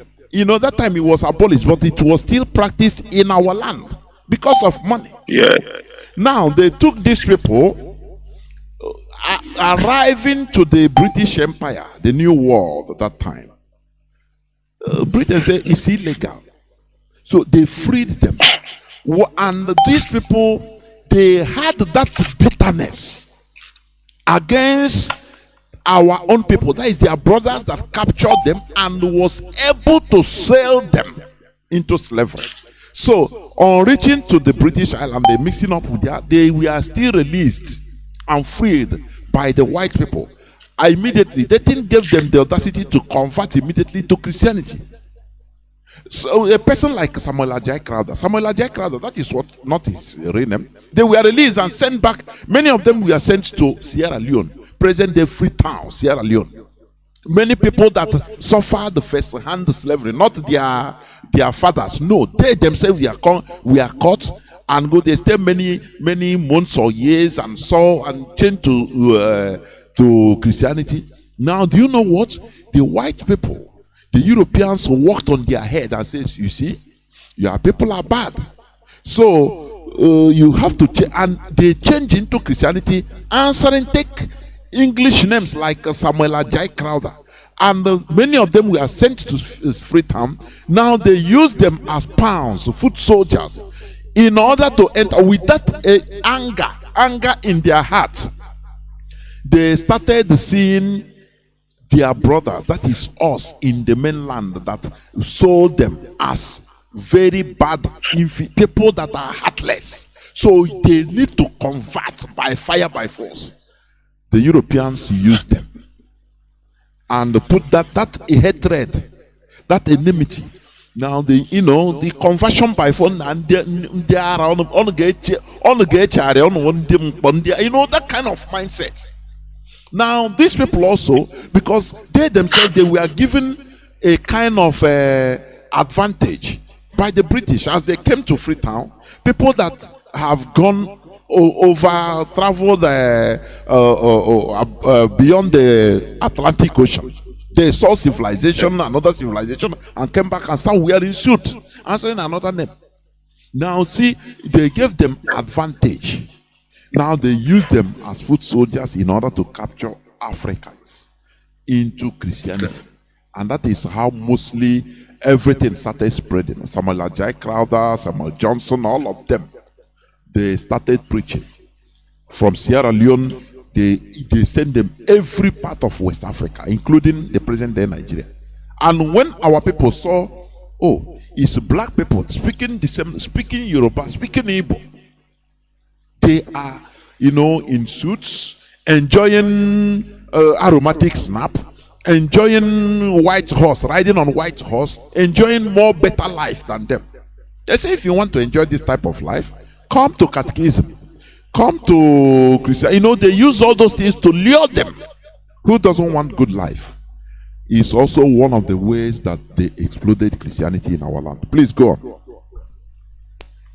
Thank you, Mazi. Thank you, Mazi. You see, this is why I say that it's a privilege. It's a privilege to be a partaker in this hallowed platform. If you be a student of this university, your school fees is only your data, your attention to listen. Europeans, they did a whole lot of psychological damage on our people, because this concept is now that we are beginning to realize that even this concept of Jesus Christ resurrected on the third day, ascending back to heaven to go and stay at the right the Father's right hand, that all are created to put that flaw mentality on us, to believe that this is our Savior and is direct from God. I don't know how true that can be because I can't say, but if you remember, Mazi, sometime in 2000 or thereabout, I don't know what happened, whether should I say it's the eclipse of the moon or whatever that happened that time, but because I was late to that time. I remember with that little, I really remember that they say the world will end, It was so alarming everywhere. It was so alarming that the world will end, I was like, a man that was living in our compound, that has money, has cars, has investment, this man have to sell all his property. Sell all his property, go to the bank, withdraw all his money. This thing was happening in our very eye. My father was like, he sold everything, fuel his car, bought some jerrycans of extra fuel, put in the boot, carry his family a journey to a known destination. He was just driving that way. Whenever the world meet him and end there, maybe let him and his family end there and go to heaven together. And this man had to drive for days until the fuel finished. He was stranded there. That time cell phone was not rampant. It was not people that begin to, I don't know how he got the assistant to come back and begin to narrate the ordeal. This is what religion did to us. But thank God today we have a platform where we can listen to the truth that was made available to us through our indefatigable leader, Mazi Johnathan. On 8th of April is our free day. We shall go and defeat the court as he promised them. Victory shall be ours. Biafrans, keep it up. They say the reward for hard work is more work. Let's not relent. Our victory is before us. It's for us to grab it. Thank you, Mazi. We eat from here. Thank you very much. If you go into recent history, you see some religious, churches that the GO have led into committing mass suicide. The history is there in Mexico. The history is there even in USA. The history there. So, religious brainwashing is very, very dangerous. And that is what is killing our people. Our people, normally, right from start, we are a highly spiritual set of people, honestly. But because of being in a very bad system, everything was, and let me say it also, the role this transatlantic slave trading played in our life is what we are seeing today. Because when you say your brother, honestly speaking, you will suffer the consequence. Our people sold their own brothers into slavery. The resultant effect is what would Africa in a quagmire today, generally. That is the reality. We cannot hide away from it. Never. Because no other race have sold their people to foreigners, different race, like black people, mostly in West Africa. It is very terrible. We must continue. I have a caller on WhatsApp. Caller on Signal, hold on. Caller on WhatsApp has been here since 18 minutes. Caller on WhatsApp, please go on. Welcome to the program. Good evening, Mazi Johnathan. Welcome to the program. My name is Chukwu Emmanuel. I'm speaking from my location. I greet you once again, Mazi Johnathan. Also greet our sister over there. Yes, before I start, I will request for this, Mazi Johnathan. You see, last year, when we have a program like this, maybe another day you play the clip after a program like this, so that a lot of people who have no chance to hear it today, they may hear it tomorrow.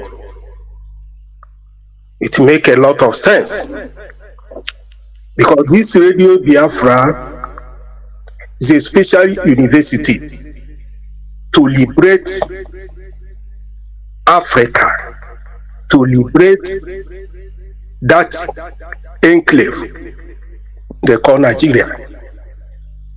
You know, in Nigeria, that place, the hidden things in Nigeria, only in Radio Biafra you can hear it all. You can never hear any truth in Nigeria media. Never. All over the whole world, government of a country is number one. Is the God you are seeing face to face. But religion is secondary in any country. But in the case of Nigeria, religion is first. Government is even nowhere to find. That is why, if you go to Nigeria, tomorrow is Sunday, you will start hearing noise every corner. What are you hearing? Money donating, money donating. 100 people will come out. I want to see 100 people or 200 people with 10,000 naira. Come, let me pray for you. I travel to so place and to place, and I pray for so place. And somebody go to America and get visa, and somebody get work, and they pay them. If you hear what is happening in Nigeria, you weep. You weep for people who are living that place. Because what they are preaching in Nigeria is money in the church.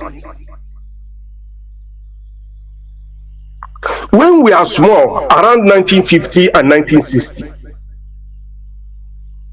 when we hear that there is missionaries that travel to China, and the China arrested those people and destroyed their Bible. During that time, we say that people are they are Satan. They are not men of God. They are all of that. But today, I can see and understand what those people they saw the future to protect their place. They saw a very long way. The future. They know what is coming. But in the case of Nigeria, everybody church.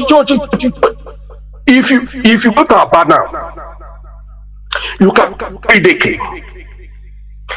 You can see first front is church. Front, back is church. 3 decade, second decade.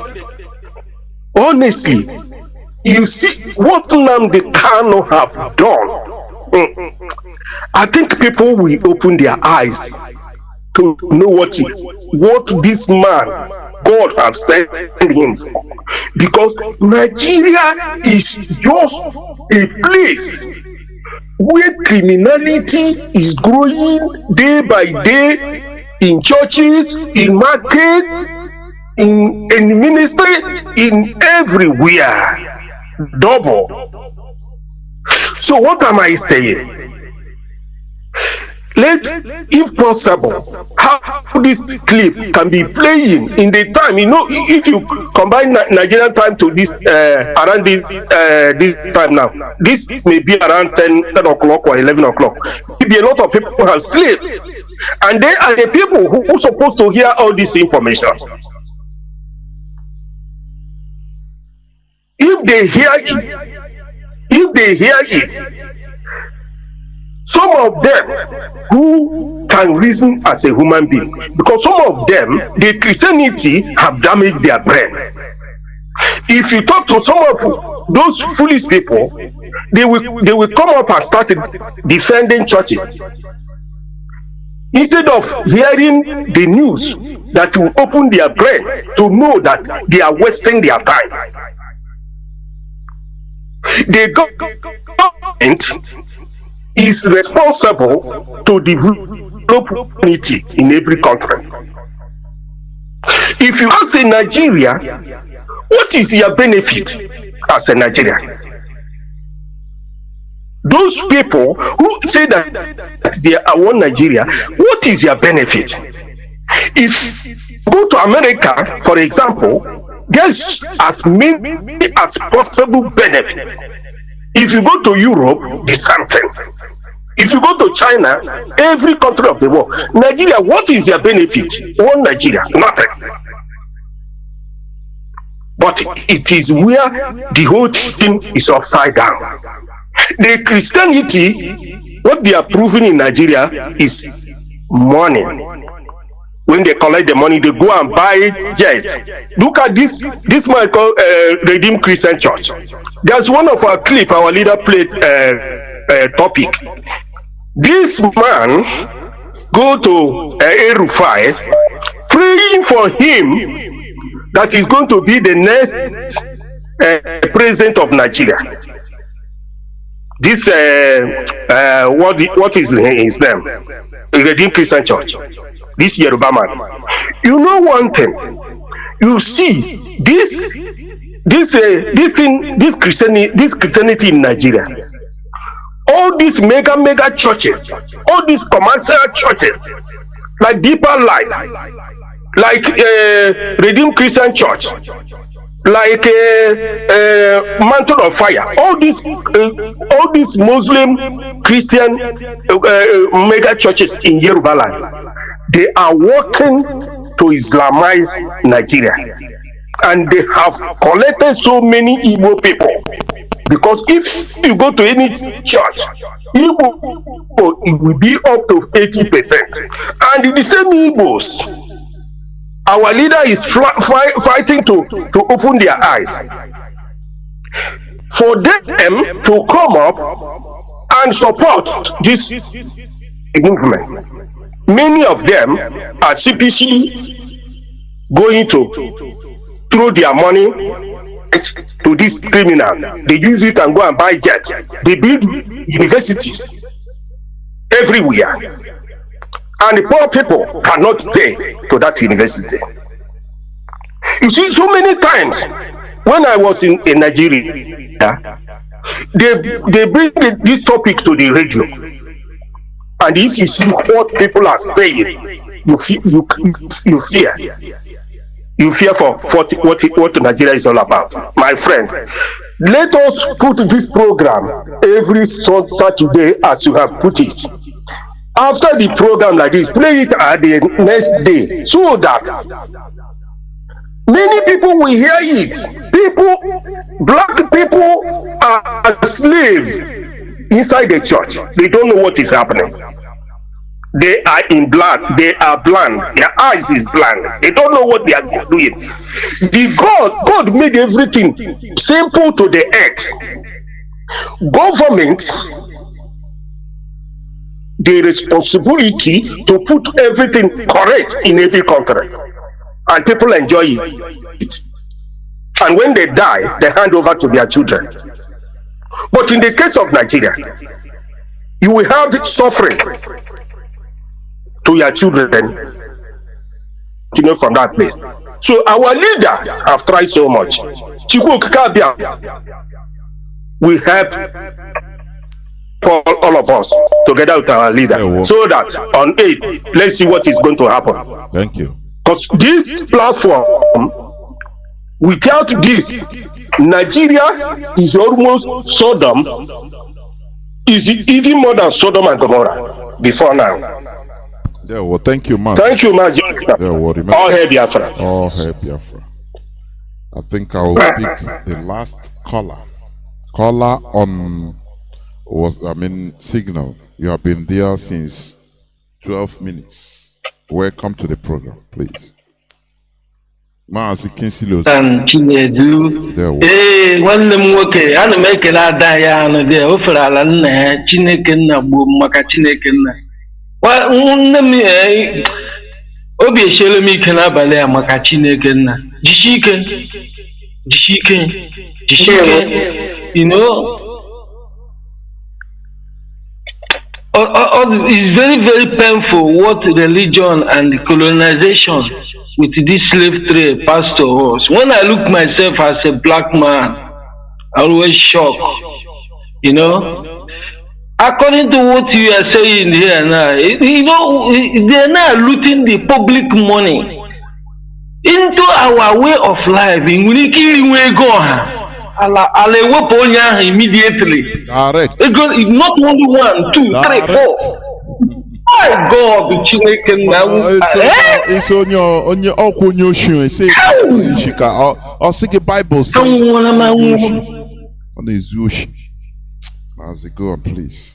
Go on, please. This is all about white supremacy.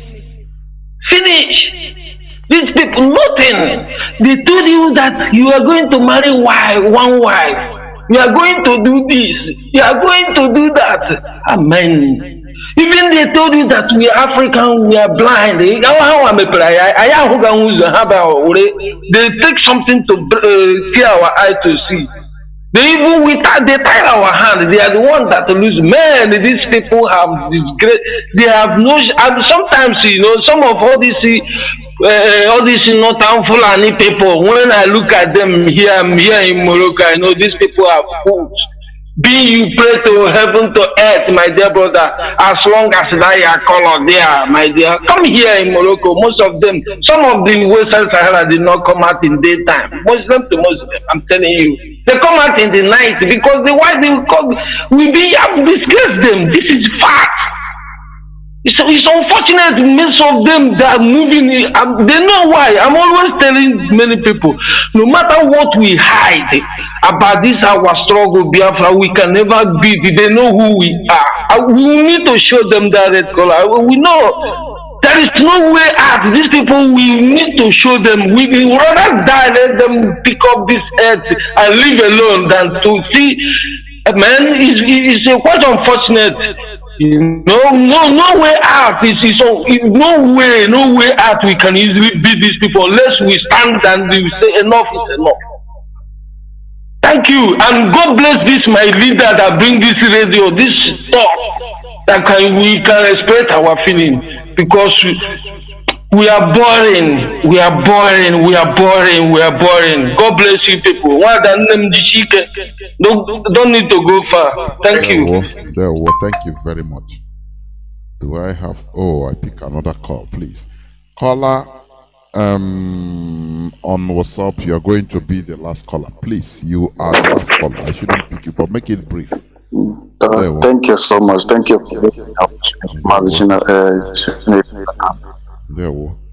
and the one that Talo.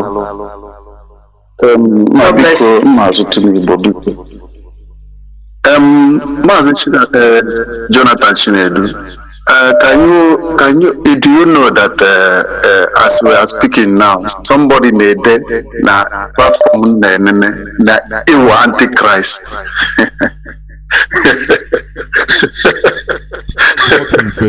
So, you know, but it's not the Akwefugo ye religious mela ina-ekwuzi eziokwu because ndị ọcha akpọchigo befa ịmana ha jiri ya wee kpọchie hapụ na o nwere mgbe anyị ga-emecha chọpụta badị ihe ha mere anyị ihe ha na-epozu anyị n'isi abụrụ eziokwu ha wee dee ya n'akwụkwọ na mgbe dị otu a na-abịa n'ọkwọ ndị antikrist na onye ọbụla dị nkwadobe ịmara onye ọka ndị a tiri anyị n'isi our people ị na-agwazife eziokwu they believe in ịbụgo antikrist a na-ekwuzi maka ya Paul's normal person, you are antichrist. Because the main problem I have in that I need see before what I need okay, when they buy years. Mono ndị advance ndị pụrụ ndị matagoro isiokwu ndị Chukwu okike abịa nwa mepekwara anya ga na-ama the truth ihe ndị a mere images ndị a cause towards the religious n'isi anyị ịma na disciples si anyị na forgive and forget. This thing may na forgive and forget. Manando child so higher forgive go, but they can never forget. Our people they keep record. That is number one problem of this religious you with forgive and forget. You can forgive, but never forget, so that thing can never repeat himself or herself again. Mazi, when you talk about forgiveness, let me say this. Forgiveness also means giving out the measure, the punishment for that crime. That is also forgiveness. When somebody commits a crime and maybe when they judge the person, they give him maybe 1 month imprisonment. He has been forgiven because he will go and serve the jail. That is it. He will serve the jail. So, in what our people are mixing things together in a country, for a country to proceed, law, I say law, law must be number one thing. God, with the Bible they are reading, even people don't understand it. God that brought law made if you commit, somebody will commit a crime or call it a sin in the midst of his release. God will use, because of the sin of one person, and maybe kill more than 50, 100, 200, 300 people. More than even. If they go to war, they will slaughter them. What does it mean? It means that you have to be rigorous. You know, the Europeans understand this. The Caucasians, they know the importance of law. Without law, people will behave like more than animals. That is the thing. So this question of forgive and forget, our people are behaving as, I don't know. Our people have been put into, whether can I call it reprobate mindset or what? Start behaving. Any person that you will see that the Jew or a person cheating, committing crime, leave him. Judgment is for God. Why are you judging him? Leave him for God. Excuse me? In this world we are in? Mazi, please go on, please. Our own religion, our own culture. Now, in the binance, in a way, man that does change I say no, able berugo, berenkesi baby, ego say boy, don't journey because you post to and day, one has now talking. They say, Bejisu, Borenini, July, Ajina Hapofa, Hanebe. Mana, in the house and Kesi Haji, this each. I just say, only Muslim believe na igwe kedu ihe eji na-emezi anyị bụ na inwezi onye kristian pụtasị eyi ya dị m nsọ eyi chineke si m forgive eyi igbu mmadụ ije ọkụ mmụọ those kind of a thing that brainwash right the thing na very disturb psychological ayamazi mbido ayamazi nkwụsị biko Mazi Johnathan ha ghara much of their time biko achọrọ m ka ịkọwakwara our people because ana m afọ ebe ha na-akọmentekwa na ebe nsi awọchịkwa biko ka ọnọdụ ka ajụjụ a ka ha nụkwa many people na-ajụbụkwa this kind of a thing in our in our Biafran time in our of Biafra in times of religions I get imposed here to people to be forceful to turn to our religion or we will give them freedom of religion. I thank you. Thank you so much for giving me opportunity. Okay, thank you. I will go there because our leader has. Just the question people were asking the question, so I wanted to bring it out. Okay, no problem. Yeah, thank you. Thank you very much, and you are the last caller. Thank you. You are welcome. Just be listening. I will also touch it. Our leader has been answering these questions for a long time. When Biafra comes, if you want to worship a cockroach, the way he put it, it is your choice. But there is something that people shouldn't be allowed to do. To use your own religion to disturb others.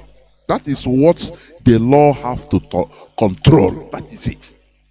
You know, there is one. I don't know whether you are. I hope you are hearing me. I'm hearing you. When you finish, I have an input. One very smart thing this imposed religion in our land has done, or is still doing. They will invoke freedom of religion when you start maybe bringing out their loopholes or the lies and deception. They say, no, which means we are not. Are you imposing? But they themselves have it. How many trees in our land, the shrines, they will, even till today, they are still doing it.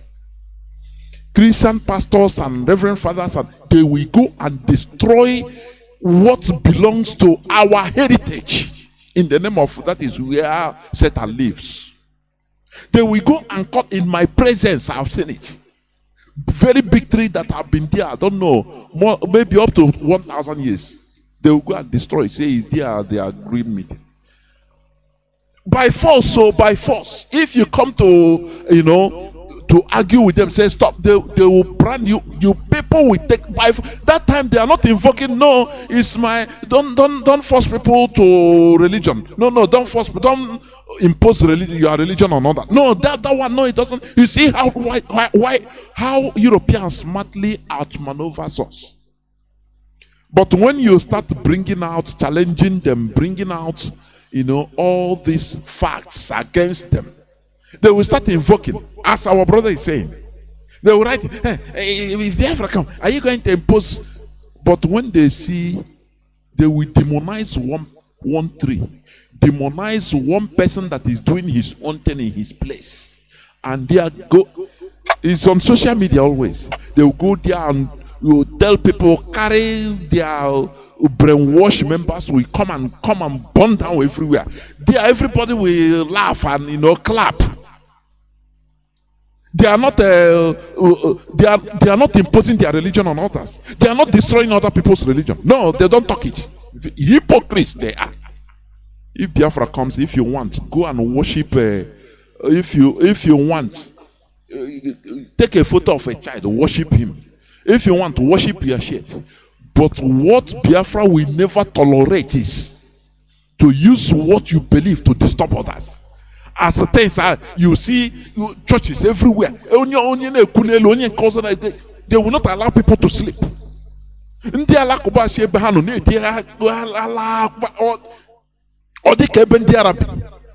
That is the work of the government in order to control everything. Don't use that your own, or you go and demonize a tree, economic tree in our land, and say this is where Satan is, or you cut it down. Who are you? Who are you? Because of this is what you believe. One other, please make your departure, your final shot, so that we close the program. Go on, please. I will start by saying, these people are writing about Antichrist. I have a question for them. The Bible they are reading was used. I know they are okay. They are not Christian countries. So I wonder why Christians that are for God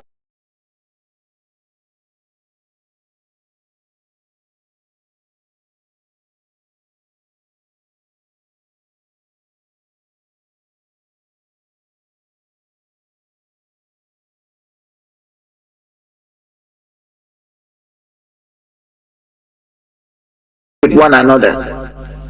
What is the difference? In the olden days, our own traditional religion, you were entitled to marry maybe 2-3 wives, as much as you can handle. Introduce lesbianism and this thing inside church. They introduce they introduce all these things. Homosexuality inside church. It's good. Okay, but let me see at least in the old you have 2, 3, 4 wives. You came and told us, or you're telling us it was sinful. You're going to go. My argument to them is these are the Jews, all the people pregnanting women, sleeping with women, different kinds of women. They're still married. Are they going to heaven or hell? Are they anti? I would really like these people to start answering these questions, because at least people were truth to themselves, and they married these women because of what? Productivity. They were farmers. Because let me tell you the honest truth, nobody will tell you as a man to marry more than one wife. You marry, the more women you marry, the more problem you bring on top of your head.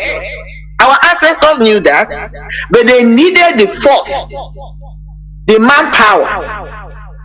That was why they didn't marry it because of gullibility. They didn't marry it because they knew they were going to hell. Because today, people So again, what I want to ask them, these so-called people asking about Antichrist, if the body of Christ, their Christ is one as they claim, why do they have different factions? Why do they have different factions? Can they answer that question? They cannot. The body of Christ is one, but you have divisions, you have facets. Even the Bible you are reading, you can't make it. It's made by non-unbelievers.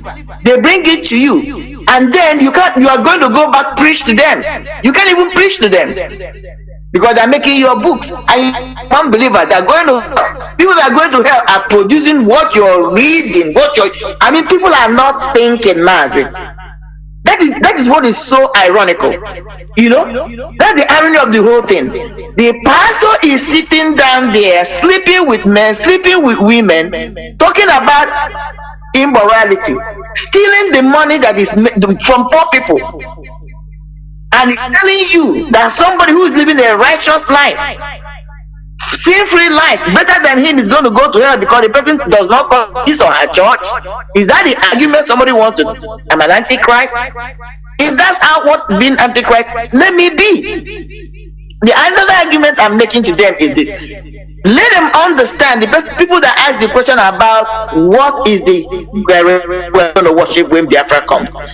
We are not speaking for any particular religion. We are not against any religion, and we are not for any religion. It's going to be a secular. Worship whatever you want. There's a great difference between religiosity and spiritualism. Okay, where I am today, you have every kind of religion you can think about is in the United States, but there's no United States. It's a secular society, because when you make your society a religious society, a particular religious society, that means you have marginalized other people. We have to be an equity to anybody. You want to worship cockroach, you want to worship a stone, that's your own. No religion is going to be our official religion for the state of Biafra. That That's the argument we are making. You want to practice spiritualism, it's on you. Practice religion, but the government is going to regulate it so that no religion more dominant than the others. That's the message we are here. Not stopping anybody from worshiping anything. Nobody can stop anybody from worshiping anything because it's supposed to be an individual thing. Isn't that what it is? The problem is the organized using religion as a tool to mobilize people to mess up with their mind, tell them garbage, telling them that there's point for them to do anything. Just fold their hands and let God come from them. They want. That's the argument. People need a religion. There's no religion that is better than the other. Better than any other religion. They are all the same game, they are all the same thing. So you want us to be stuck in your religiosity, fine. But you cannot destroy my life. You cannot impose your belief on my belief. That's the argument you are making. You believe in Christ, fine. I don't want to believe in Christ, fine. I'm going to hell. To hell. I'm not asking you to come and join me to go to hell. That's the argument you are making. Because you don't even know what you're talking about. You have not been to heaven to tell me there is heaven. You have not been to hell to tell me that there is hell. But you want me to impose your own belief on my own belief. That's the argument we're bringing out. Nobody should have that power or that right or authority. Practice. Statistics has shown that every that are prosperous, every country that are those that did not make any religion their official religion of the state or the country. They are secular countries, or those that didn't even have any religion at all. It doesn't mean that people, even in China we are talking about today, you have some Christians there. You have them. Like my brother that was talking about when they were thinking that saying that Chinese people were devilish, they're going to hell. These are the people printing your book you're reading. How do you reconcile that? Can't people think? That is the problem we have, because what is happening in Nigeria today, why people cannot rise up and demand for their basic rights? They are paying taxes, they are doing everything, but very few individuals in the name of politicians and religious elite are embezzling the money, taking all the money overseas to the same hell-going people. That's where they're taking the money to give it to those people who are going to hell. And you that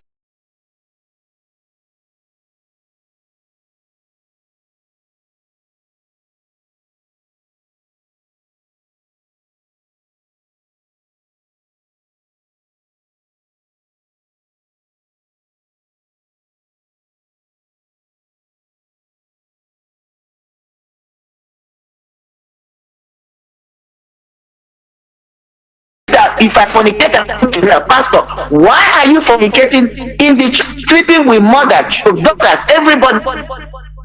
Such a thing. I'm not saying they're not immoral, they are immoral, but ask them this question. You are telling me that stealing is wrong. Why are you stealing from poor people's coffers? Pastor, the questions you need to ask them.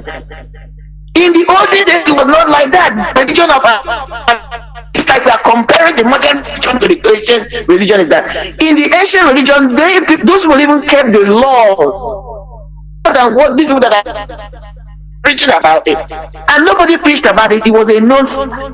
You just grew up and you knew that this was menala. You can't violate it, because when you violate it, there are consequences. But here they will tell you. They say, don't worry, God will judge. Oh, don't worry, don't have to do anything when you die.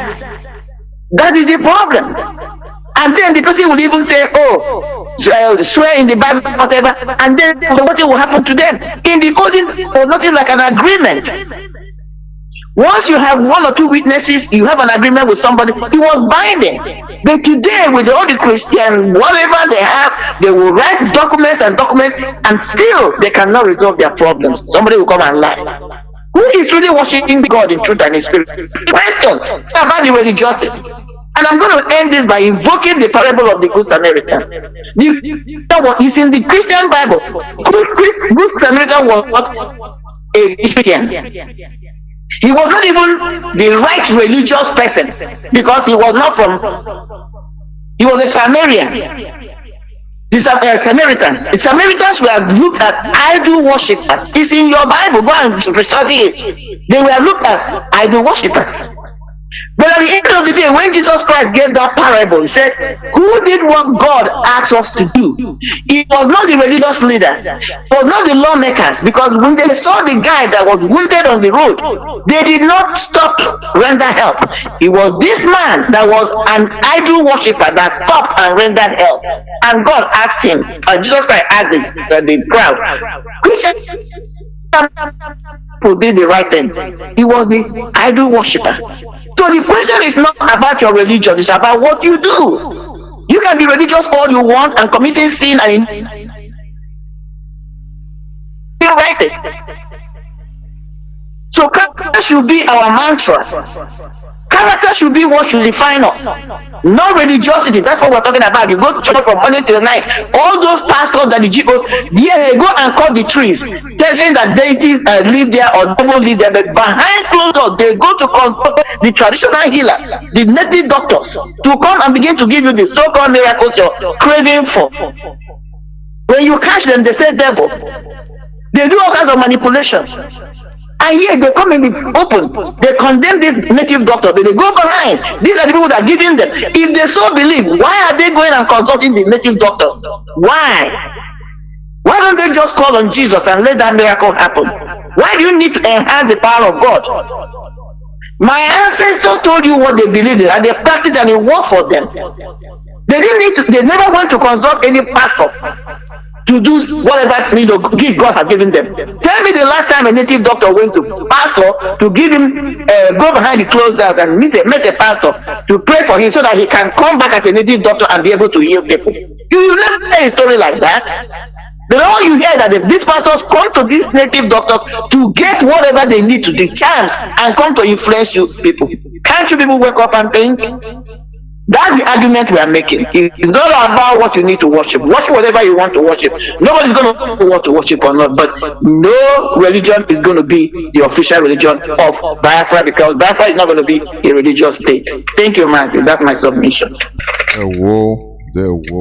Thank you very much for that submission. We have come to the end of this program. And let me say this before I quit. What we are doing here, I keep on saying it. We are not casting aspersions or condemning one religion or the other. If you are hearing my voice today, you believe that revealing facts about the iniquitous acts or some faults of one religion or the other is condemnation. You are a hypocrite.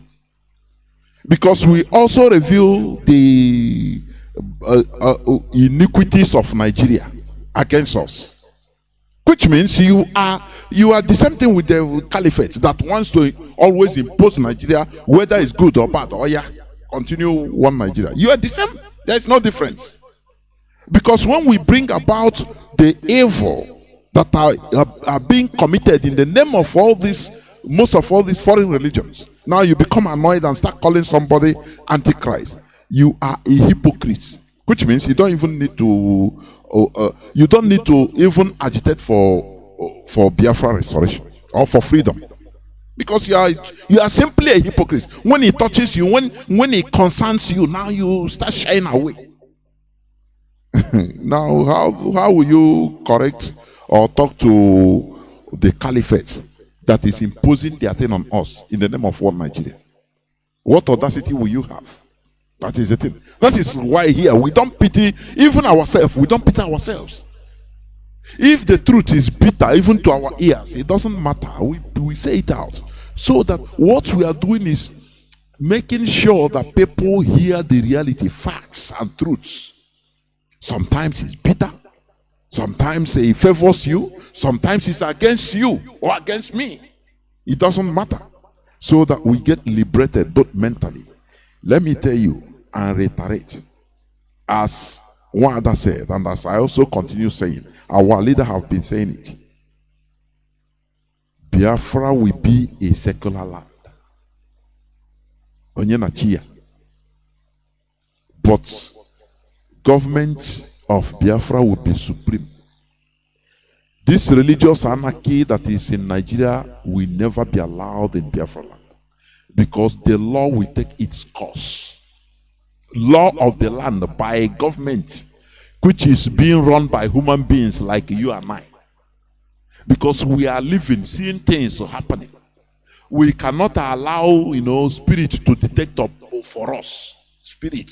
Say, okay, spirit, tell me. Oh yeah.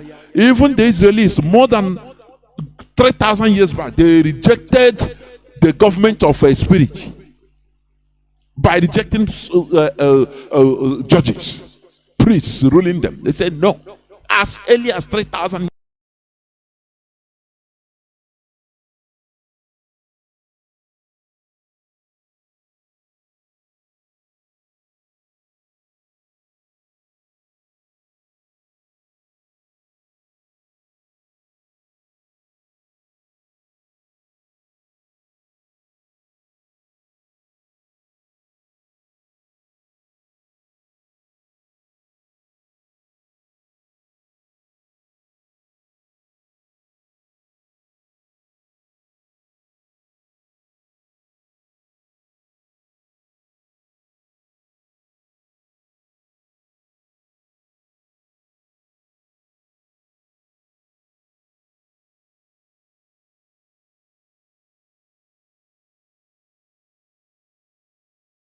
is supreme to religion. Whether you believe it or not, is the reality. Government is supreme to religion.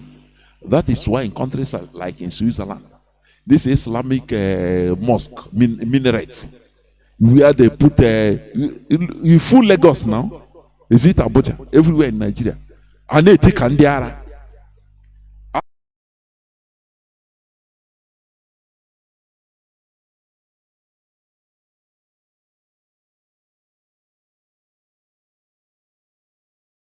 Religion. That is why in countries like in Switzerland, this Islamic mosque, minaret, where they put you full Lagos now, is it Abuja? Everywhere in Nigeria. And they take Kandiara. Religion. That is why in countries like in Switzerland, this Islamic mosque, minaret, where they put you full Lagos now, is it Abuja? Everywhere in Nigeria. And they take Kandiara. Religion. That is why in countries like in Switzerland, this Islamic mosque, minaret, where they put you full Lagos now, is it Abuja? Everywhere in Nigeria. And they take Kandiara. Religion. That is why in countries like in Switzerland, this Islamic mosque, minaret, where they put you full Lagos now, is it Abuja? Everywhere in Nigeria. And they take Kandiara. Religion. That is why in countries like in Switzerland, this Islamic mosque, minaret, where they put you full Lagos now, is it Abuja? Everywhere in Nigeria. And they take Kandiara. Religion.